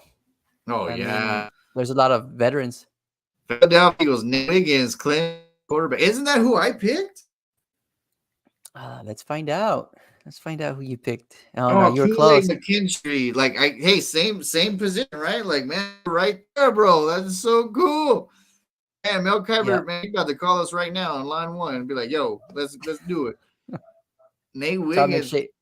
Todd McShay replacements here, right? yeah, right here. Let's go. He can yell our names all the time. Yeah, All right. So 23 Minnesota Vikings, Cooper DeJean. Again, that's a really cornerback. solid pickup, right? I think I forgot who I had for the You Vikings tackle tackle. I had a Talisi tackle. Fuaga. So I was off here, but I could definitely see. I mean, I already told you Cooper DeJean's a very instinctual, smart cornerback. He would be like another Harrison Smith, man. So Man, that he's one makes sense to me. Iowa. That university is sneakingly becoming very, very popular and good, right? So you have Caitlin Clark. Iowa, it's pretty much tight end university right now, right? Like they have great tight ends coming out of there, and like like there's Iowa's been pulling some good studs for sure coming out of that university. Definitely. You have last year. I mean, the Lions took two of them, right? They took. I think they took the tight end. Yeah, what's his name? Oh man, he Sam was so Laporta. good too. Yeah, Laporta. Remember, I was like, "Hey, he's gonna go to the Lions. He's a stud." And boom, Laporta. Man, he Yep. was so good. He's so good. And then they took the linebacker last year as well. Yeah, I'm and all trying to they did was make it to the NFC Jack Campbell. Championship. you know, Yep, it all worked for they did, them. all they did was make it to the NFC Championship. All All right, right. the So, Cowboys. Hey, Jerry Jones has to do something. Oh my goodness, what do Tyler. you think about this one? You like this one? Do you know who I Tyler mean, Guyton is? I like it. Offensive attack, I get it. I mean, because we're losing Tyron Smith, our old school, like, man, he goes with the Jets, which is, sad. I mean, I get it, right? He thinks he was scared of how the Cowboys were running things right now, and he didn't think that we were doing much, which I don't Mhm. blame him. The same thing with DeMarcus Ware, right? He leaves to go try to win a championship with the Hall of Fame quarterback, and that's what pretty much Tyron's doing what he did, right? So he's trying to go win another Super Bowl with or win a Super Bowl with someone that's trying to win another one. I really like Brian Thomas, another stud. Chimed from Gabe. I I have agree. to agree. Yep. So Tyler Guyton, I like the pick, right? It's more safe than sorry at this point with Mel Kiper. Obviously, I had the center from Oregon, Powers Jackson. I would rather go him just because like you could have a center and move him to tackle or guard if you like, right? So Mhm. I would still stick with the Oregon center, even though I'm an Oregon Duck. I just think that like risk or reward, like you can move him if you want, like because Hoffman, who went actually undrafted from the Oregon Ducks that landed to us, and he's a stud too. And that's why they're happy with him. So what I would love is Parrot Jackson at center, Hoffman at left guard, and then Tyler Smith at left tackle. Like that would solidify that left side hands down. But like I What said, Dallas to me. Go ahead. let me ask you a question about Tyler Smith just because I remember that selection from the Cowboys. Do they have him playing guard right now? Is that how it's Yeah, they working? have him at left guard, and then they had Tyron playing left tackle. But when Tyron's been injured, has had to step up already at left tackle. So I mean, he's already been in that position. So And I think I believe he played tackle too, right? At Tulsa? yeah, and like people were upset with the pick 2 years ago, Yeah, I and remember. he actually remember I told y'all I like the pick because one, it's going to help us solidify the left side, and that's exactly what happened. Like he has shut up the doubters of the Cowboy faithful hands down. Like he has been one of our best players the last 2 years for sure. He definitely kept Dak upright. It was Terrence Steele, right tackle, who's definitely gonna have to hold to his contract at this point this year, right? So, Yeah. um, so going back to the Cowboys, obviously being a Cowboy fan, like I said, 24. and they're being quiet, and depending on how they are at free agency, I honestly think they'll reach here. So let's take tackles and Jackson off the board. Let's say if they're going to reach, like I think they might 24, like I said previous earlier in this podcast, they reached at 24 with Des Bryant. How'd that work out? I mean, he just ended up being our all touchdown leader, right? Mm-hmm. He a stud. Um, CD Lamb will probably break his record, but I think if we take a safe pick out and go risk, I wouldn't doubt him taking the best running back in the draft. Wow. Which is who? Well, a lot of people say Brooks from Texas, which I mean, I wouldn't mind Texas staying with Texas, but there's apparently a kid in Louisville that's been pretty high on people's draft boards, especially in Dallas. So Mm-hmm. I wouldn't doubt that they go there, or Well, they maybe need a running back. yeah, they definitely need a running back. They have two that like one is small. They need to figure out how to utilize him, and then the other one is Dowdle. Can he be a starter? I don't think so, but Yeah. um yeah, or even a defensive tackle again. Who knows? Like because like Mozzie's coming his second year, people are still kind of questioning him. Maybe they get another defensive tackle because they lost Hankins. I think they're really going to reach for this. Like, what is the best player on the board before what is needed? Yeah. So I think that's what they're going to do. Well, if we're looking at Mel Kiper's right now, right, we still have Jerzon Newton from Illinois, defensive tackle. So maybe perhaps that's something that they would Yeah, consider there. exactly. So yeah, I honestly think they're going to go risk before safe. Yeah, that And wouldn't surprise me. I think. at this point, they should because, like, I mean, they haven't gone risky in free agency, right? So, and then Dak, Yeah, we're basically saying Dak, like, this is your make it or break year, bro. the So, Jones family, they're not scared to go risky in the draft, right? They've shown that year over year, so I oh can yeah, definitely for see that sure. happening. I totally agree, sir. And I hope at this point because, like, enough is enough. Like, Dak has had so many at the last 3 years has had a team that he's should have been at least in the championship game with. But like you need to come on board finally. Gabe said I heard a rumor that the Cowboys were going to try to trade for Khalil Herbert from the Bears for like a 6th round, 5th round selection. I wouldn't mind that. He's Who's a her? solid. Herbert's our number 24 running back. He Oh, played is he a against you starter? guys. He was when David Montgomery got well, he didn't re-sign with the Bears. So Right, right. last year he was So, oh yeah, I our remember Herbert. So he heard a rumor that the Cowboys might trade for him. yeah, because if you think about it, the Bears just signed DeAndre Swift, Yeah, DeAndre right? Swift. So I And mean, well then then there you go. I mean, they're gonna try to like this part, right? Like Herbert, is he a good starter? Like, could he be a starter or what? I mean, he's done it for the last 2 years in Chicago, right? When David Montgomery got hurt, he went in there and he had solid games. I mean, he was one of the top leading rushers in terms of yards per carry. He was over six Wow. 6 yards. So if he has a good offensive line behind him or in front of him, I should say, he's going to be a really good home run type of running back. That's something that David Montgomery wasn't, right? So Right. So that's interesting. Well, yeah, I'm just saying like they're definitely going to be risky towards the draft. Like I think they're going to trade for a player or trade like they're going to Dallas is patiently waiting, which is frustrating obviously any Cowboy fan or like NFL fans at this point because they're laughing because they're bashing the Cowboys because they love to bash the Cowboys and they're actually hating it too because they're like we don't have anything to talk about. Like you know what I mean? Like they don't tell us to be yeah. quiet. They don't have anything to talk about. All right, 25 Green Bay Packers. He put Laiatu Latu, linebacker, UCLA. And Danny, who did you pick there? I remember. Gabe said he I think gets the I job done. Well, then that's all I want, Gabe. Better than that's what number 4. counts. Oh, I Well, drafted a yeah, I just tackle. need help for number 4 because number 4 chokes more than an asthmatic at a smoking refinery. So in the play. Poor deck. All right, so I drafted a tackle here for the Packers, and I told you last week, right? This was a very difficult decision for me, a selection Right. for the Packers, just because I couldn't remember his name last week, right? So here, Mel Kiper talks about David Bakhtiari, who was released, and so that's why I decided to go for a tackle last week. But Right. surprisingly, Mel Kiper has Leatu Latu from the UCLA defensive end, and This one would suck, honestly, because Latu, I think, is going to be a really good pass rusher. And if he ends up with Well, it sucks for the you, but it's Packers, a good pick actually. yeah, that's why it sucks for me, because I don't want to Yeah. deal with another pass rusher getting Caleb Williams. But yeah, I mean, it makes sense, right? Especially if you're talking about 25. I think this is a steal, right? You get a Oh quality, yeah, potentially and he top drops 10. all the way down to you for sure. Mm-hmm.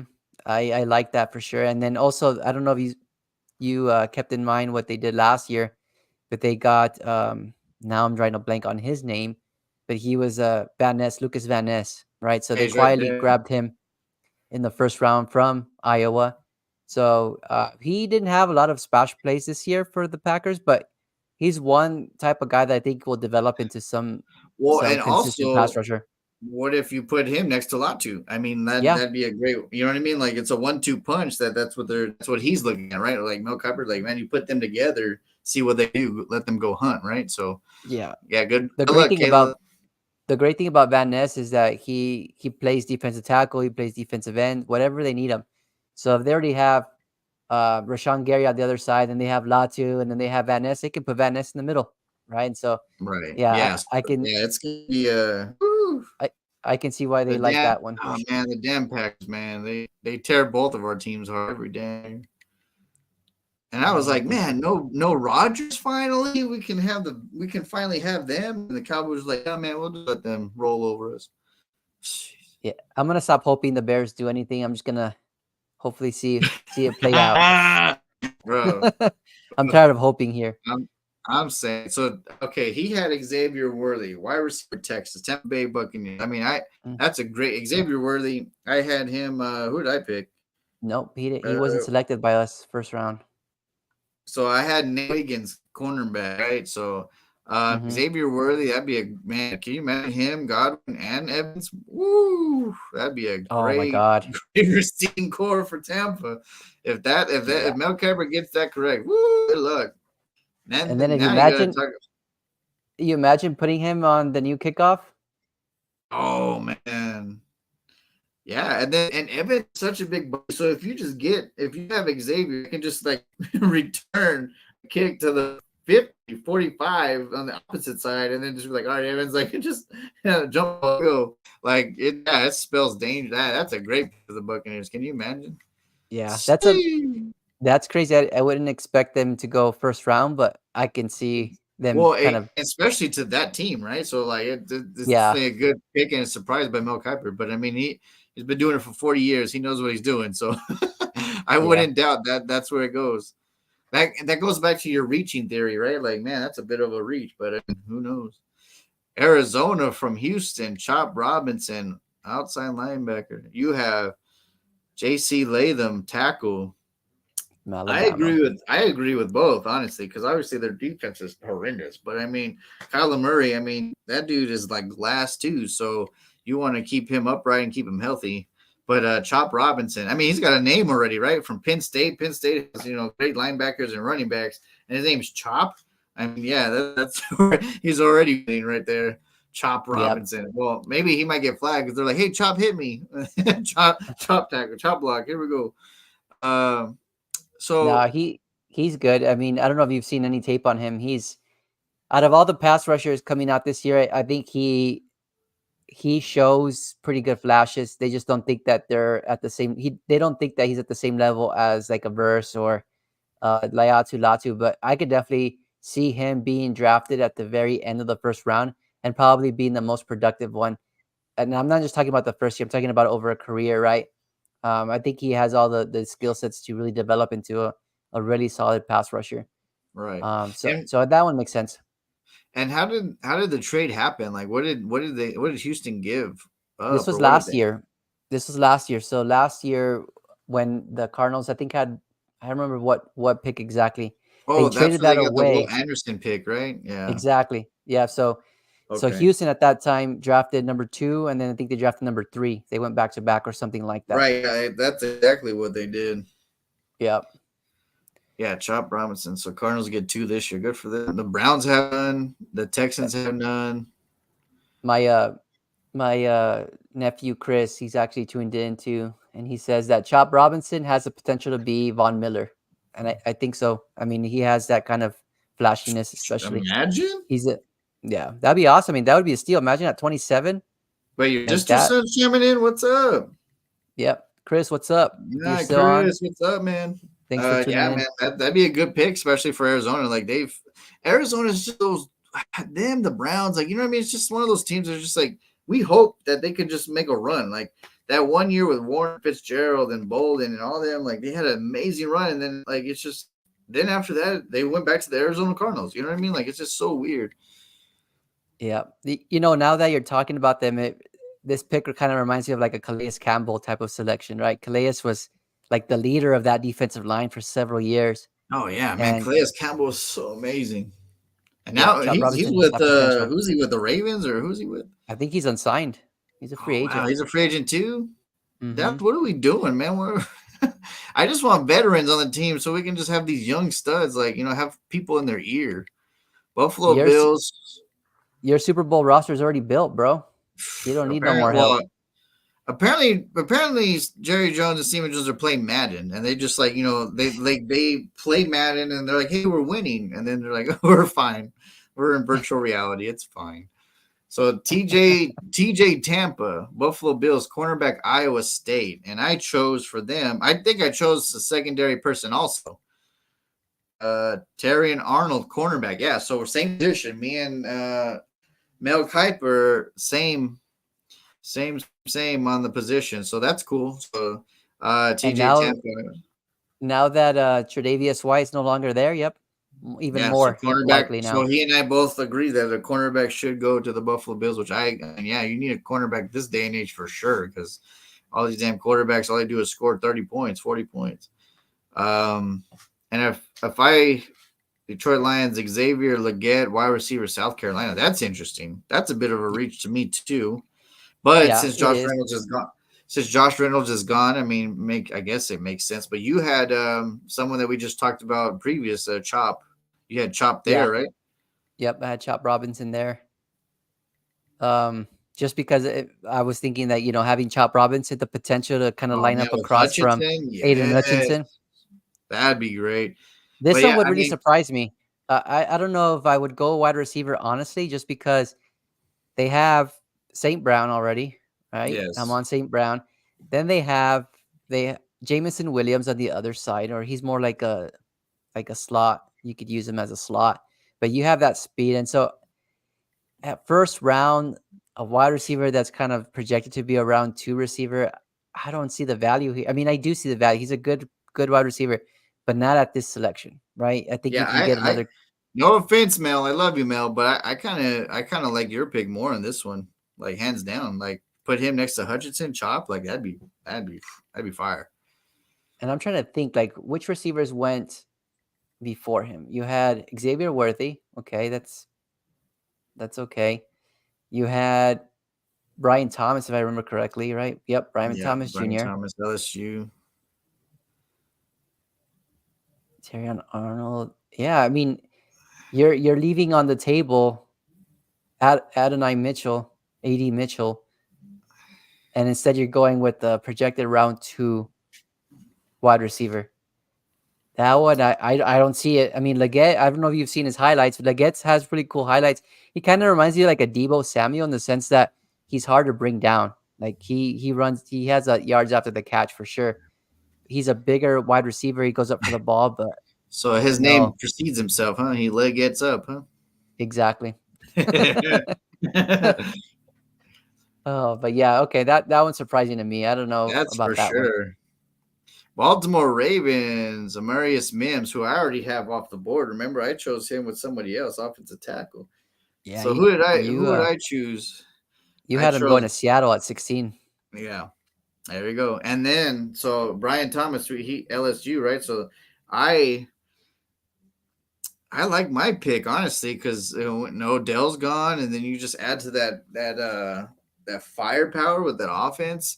But I mean, Amarius Mims makes sense too, right? I mean, you got to block for Henry, you got to protect Lamar. So yeah, there's like man, this is crazy. Like now we're getting to the back end of it. It's like, man, we're definitely like trying to scratch our head with Mel. But if he saw our picks, he'd probably do the same. Like, no, no, no, Danny, Danny, Danny, Danny, Danny. There's no way. There's no way it's going that way.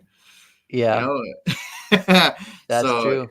ooh, I can't. Like, that'd be cool. No, Kuiper, if you see this, man, let us know. Let us know how we did. I wonder if he could see art. Like we, I wonder if we can mail him or like email him or like social media him our mock draft and see what he thinks. That'd be so fun.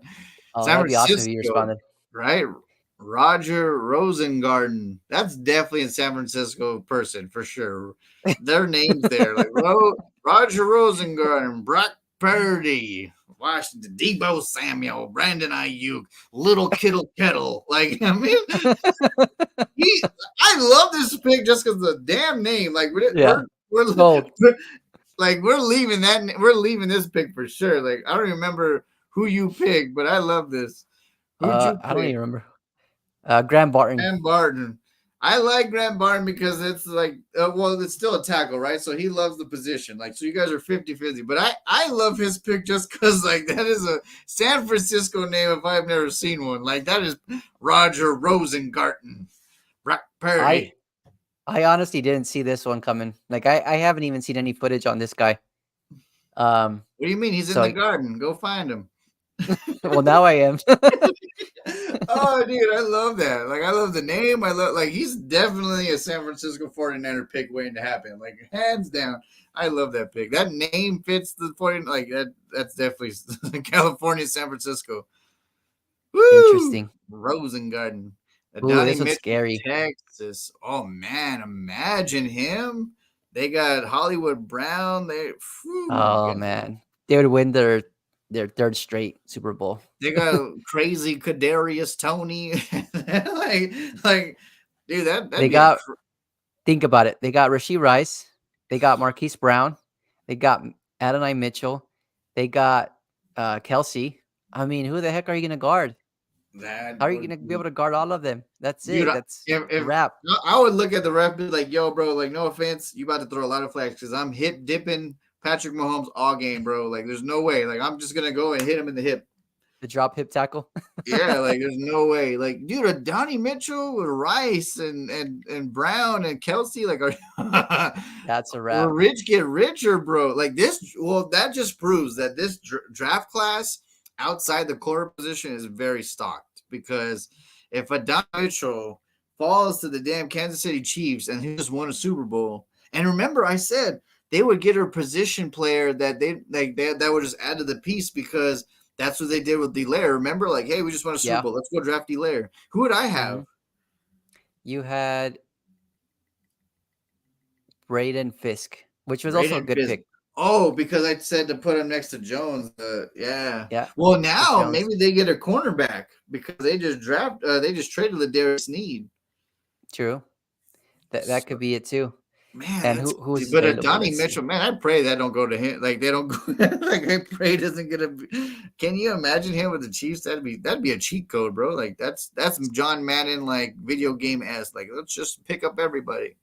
So you mentioned cornerback right now, right? So if they decided to go cornerback rather than AD Mitchell here, they could go with the Kool-Aid McKinstry, right? Because he wasn't selected in Mel Kiper's mock draft. Right. So that would work. Yeah, and honestly, I'd see him fitting there too. Like like hmm Alabama physicality. Like he'd be basically what a Snead is. Snead plays very Yeah, physical. exactly. That So one makes man, sense. But that would be scary. I would hate to see this actually develop. Sorry, Kansas City Chiefs oh, fans. I know I that would be awesome for yeah, I you know. guys, Like but you guys would be going nuts, but I'm like, dude, like there's got to be a limit where we can't have a video game Madden in real life. Like, a dynasty. whew, dude, Adonai Mitchell, damn, if he falls to them, you're talking about smashing things. Like I'd be like, dude, like no wonder they're not gonna sign Dak. They're just giving up. Like they're just like, well, Kansas Right. City's gonna run the table the next 10 years. Just give him the Lombardi trophy already. Right, dude, that's crazy. Man, this But was this interesting. was fun again. But yeah, like so, hey man, but even with some of them that were wrong or off, we still had the same position as Kuiper. So that's kind of cool. Like, I mean, we're on the same.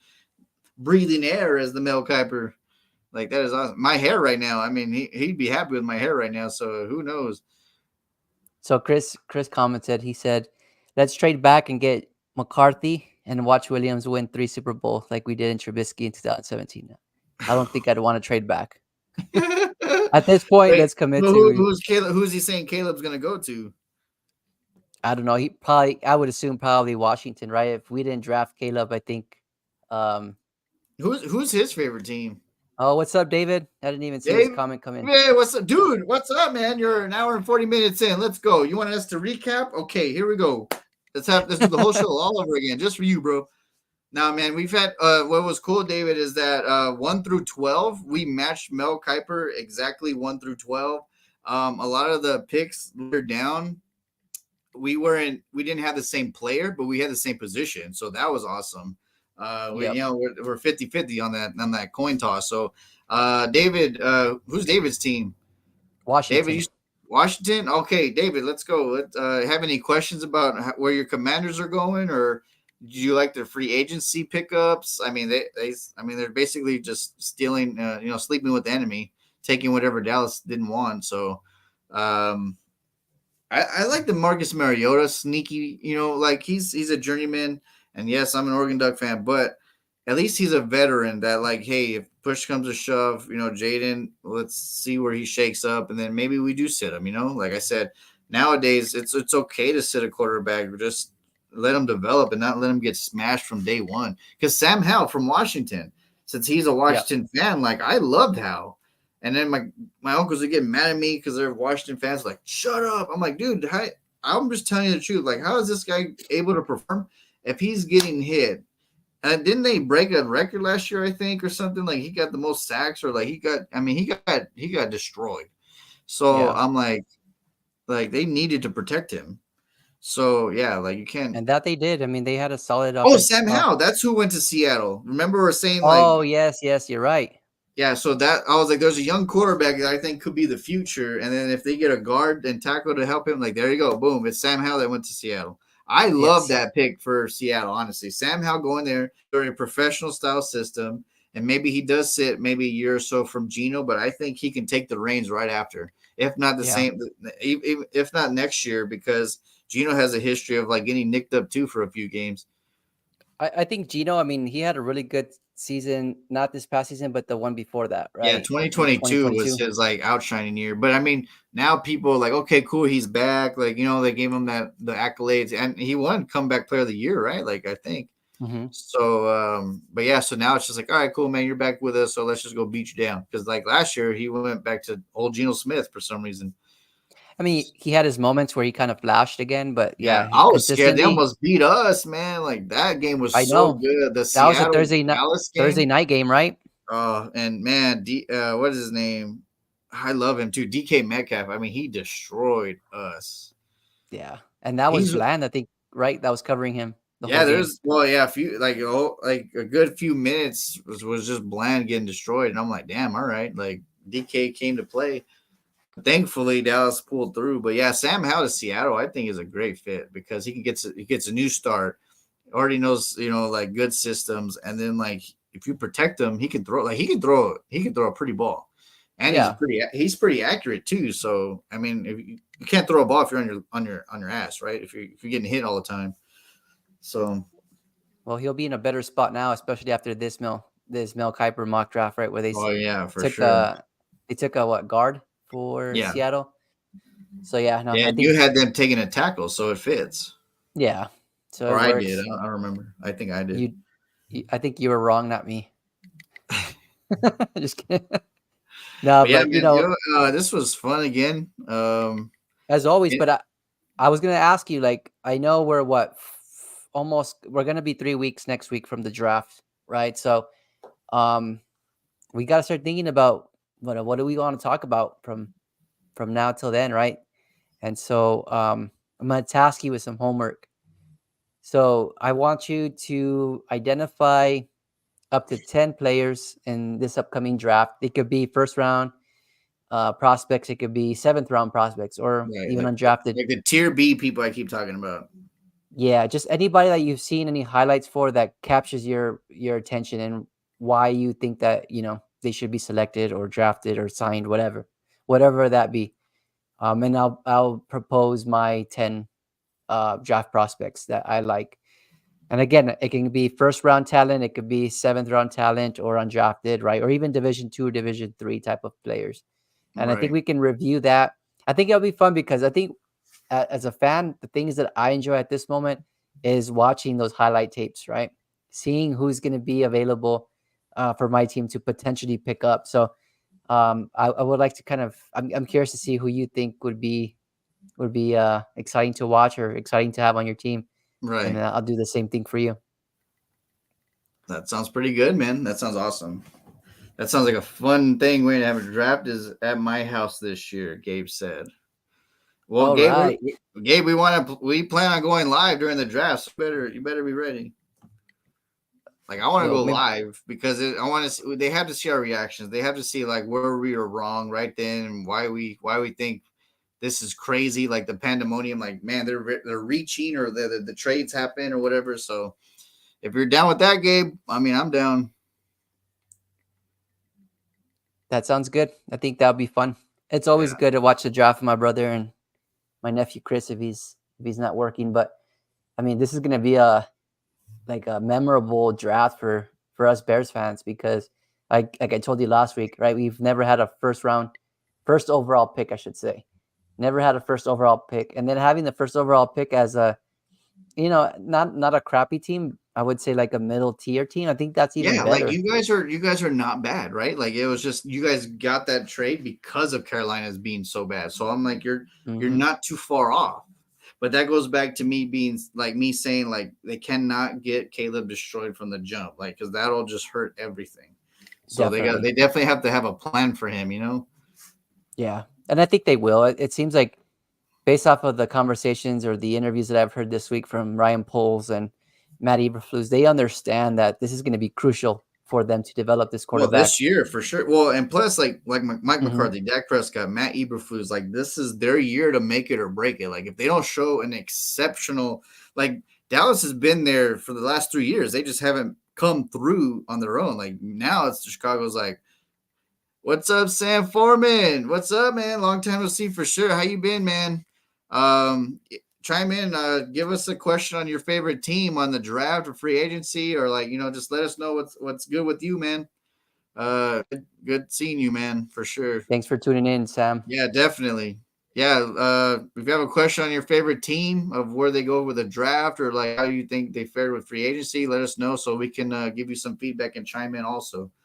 But yeah, going back to what you're saying, Danny, like that'd be kind of cool. Yeah, talking about like different people or even players that we didn't have the draft, like in our mock one, right? So like, and then we'll see like where they fall somewhere else, or like you said, teams that or players that we would love to see on our team, right? So Yeah. Yeah, it's gonna be a lot of fun. I mean, this is like the perfect time to be a fan, right? Because you're right, like anticipating and what your team's gonna do.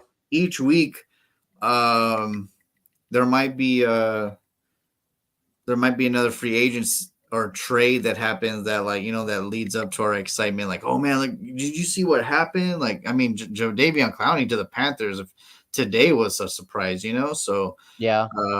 and Cordell Patterson, man, like Pittsburgh is just throwing haymakers after haymakers in free agency right now. So they definitely look like they're the up and coming for sure. What I'm curious to see is if Justin Simmons and even Xavier Howard, Yeah, where'd they get go? Like, signed what before the happens? Yeah, draft. like, and okay, so you're talking about like prospects of coming. Like, I'm gonna see who's the best available still for sure, and we'll talk about that also Okay, in the free sounds good. agency market. Yeah, man. So Just real quick before we wrap up, I just want to remind those who tuned in, and I know we've had pretty much consistently 4 people watching us today, so I appreciate the support. Appreciate you taking the time to be with us for almost 2 hours today. But just as a reminder for anybody who's still with us, just give us a like on YouTube, subscribe to our channel. That way we can start to build our followers. We're hoping to try to monetize our show so that way we can start to kind of get some equipment for us to go remotely, right? Go live, especially like for draft day coming up, right? We would love to yeah, be kind of doing all that from a specific location. So, and as we obviously, the dream is to like one day like like build a foundation to where we can like travel to a draft, right? And then like that would be great. That'd be amazing. Then have our headsets and just boom right there live. And That would be the life for sure. yeah, for sure, Definitely. that'd be amazing. Hey, Detroit hosts this year. Yeah. I don't know if I want to go to Detroit though. I might get shot. And apparently, it's pretty nice, like that area, because I want to go because the Red Wings might be playing playoff time. So man, that'd be dope to go watch. But Is broke that is is broke that their does. soccer? Is that their soccer team in Detroit or Oh no, no, you know. or track team? Well, oh, Gabe, by the way, I know it's a different sport, but thank you so much for Patrick Kane. I've always told Danny, man, all I need is a Patrick Kane on my team and we'd be up and going again. And sure enough, what happens? Detroit's going this way right after we traded for Patrick Kane. So, Sell out. woo, I love it. It's all right. We got Connor Bedard. He's up and coming. You guys are on But rebuild like we were the last few years. yeah, it's gonna be a process for sure. Well, we have another comments real quick. All right, let's see who's coming. The new Sam, rule change that they are changing the NFL, how is that going to affect the game now?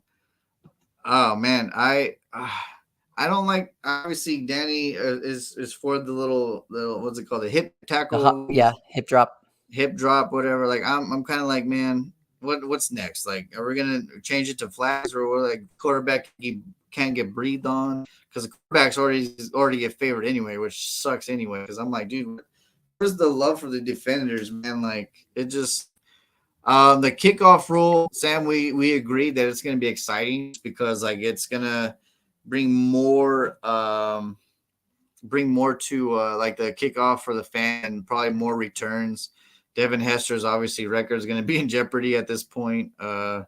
So we'll see. I think the kickoff thing is going to be real fun, to be honest, especially like Cordell Patterson for the Steelers or like Turpin. Where like the people that already have a solidified returner, that's definitely going to benefit them for sure. Yeah.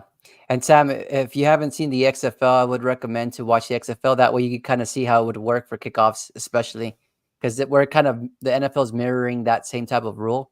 So you're gonna see it's pretty cool. It's pretty neat. It's different setup and different alignment. So to see them actually return or potentially return a kick, I think that's going to bring some excitement rather than the touchbacks that we've been used to seeing the last couple of years. I think now we're going to actually get the opportunity to see some big plays on special teams. So I'm excited for it. Yeah, I hate people always kneeling and touch back, touch back, touch back. Like, dude, like I want to see some excitement. Like that helps your team get wild up too. Like, like a good return always gets a team fired up. So that'll definitely happen a lot more. Yeah, I can't wait for the NFL season, Sam. Danny can't wait either. So yeah, we're definitely gonna check it out for sure. Gabe has a good point. Gabe's actually commenting saying that with this new kickoff rule, right, the way that everything's aligned, there's the potential for two kickoff returners, right? So there could be more trick plays in that regard. That would So be interesting. yeah, that'd be crazy to see. Man, man, I just can't. I love the damn NFL too much, which sucks because like it sucks when it's in the off season, and I'm like I can't wait. But and Oh then we man, of course the draft we drool over people's dreams come true, and then we hope he's the person that's going to help us hoist that trophy, like the damn Kansas City Chiefs as of late. But yeah, man, everyone's chasing the Chiefs, right? So man, yep, that the damn Chiefs. But Andy Reid, him being there still, I think is key. Like I like it's the foundation. You have the quarterback ready. You have a tight end that's probably going to be there for another 2-3 years. Then he'll probably retire. But like the head being there is just the foundation, and the fact that Andy Reid, most people don't know, coached in El Paso, Texas, in the 1988 UTEP football team, which retired the entire team this past football season. So I'm like, the riches that we had in coaching from Don Haskins, who changed the face of basketball, and then you have Andy Reid, who like was like an O-line coach or something for the UTEP Miners, and then he became Andy Reid. So that's crazy. Then it's like someone's yeah, chiming in more. What's happening? yeah. No, I was reading Chris's comments about how the league changed for the worst when Brady went down right after going 18-1, and the NFL having to deal with Matt Castle. That's true. I mean that was when all the NFL rules changes kind of benefited the quarterbacks, right? Yeah, roughing the passer became something that they were really focused on. And then Yeah. now, to your point, right? You talked about breathing on somebody. That's exactly how it is for the quarterback this in this day and age, right? Where the way that you fall on a quarterback could be considered a Yeah, penalty. flag. And honestly, it depends on the quarterback too. If he's a loved quarterback and he's like the face of the NFL, they're definitely gonna baby that person. And then like I Definitely. mean, Tua gets destroyed, and then there was no penalty, I don't think. And then like if Mahomes gets destroyed, it's definitely gonna be like a 30-yard penalty. You know what I mean? Hmm. So that's what sucks about it. It's going to be interesting to see how it all plays out, but I guess we got to see how it works, right? Before we can kind of have our Yeah, own before we opinions can about it. judge it really. Yeah. But All right. Well, that concludes our episode for woo, today. podcast number 2. Hey, this was 2 hours, so we definitely made it shorter than the last one, I think. So last Yep. one was pretty long, A right? little So bit. but that was fun.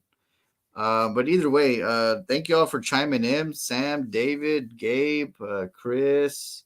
I think there was Abner. someone else earlier. Who was it? Abner. Yeah, Abner. Appreciate you, man. Yeah, we're trying to get more, more awareness of this podcast. People to chime in, have fun, talk about it, ask us questions about anything NFL related, or like be like Abner and throw in Caitlin Clark, and then make us really think. So that was fun. I love Caitlin Clark, by the way. So hashtag Caitlin Clark. Hopefully, we see good things come out of her. Especially now she's going to the professional level soon. After this March Madness run. So hopefully she stays with that humility and keeps a good head on her shoulders. So we'll see. Yeah. It's gonna be fun to see how her career develops for sure. Yeah, but I'm definitely Danny. Thank you so much again. This was awesome. This was the Sun City Always Red fun. podcast, ladies and gentlemen, coming to you from El Paso, Texas. We appreciate you. Yeah, I'm excited to see what happens next week. I may have to. What days can you do besides Wednesday? Uh, we could talk about that offline. I think Wednesday, Thursday, whatever works best for you. I mean, we can kind of go with the flow, Okay, yeah, I whatever works think I best with your might have schedule. to film an episode or my last scenes of an episode for a show on Wednesday. Okay, So if I let do, me know. then obviously we'll probably do it Thursday. But if not, then for sure Wednesday again.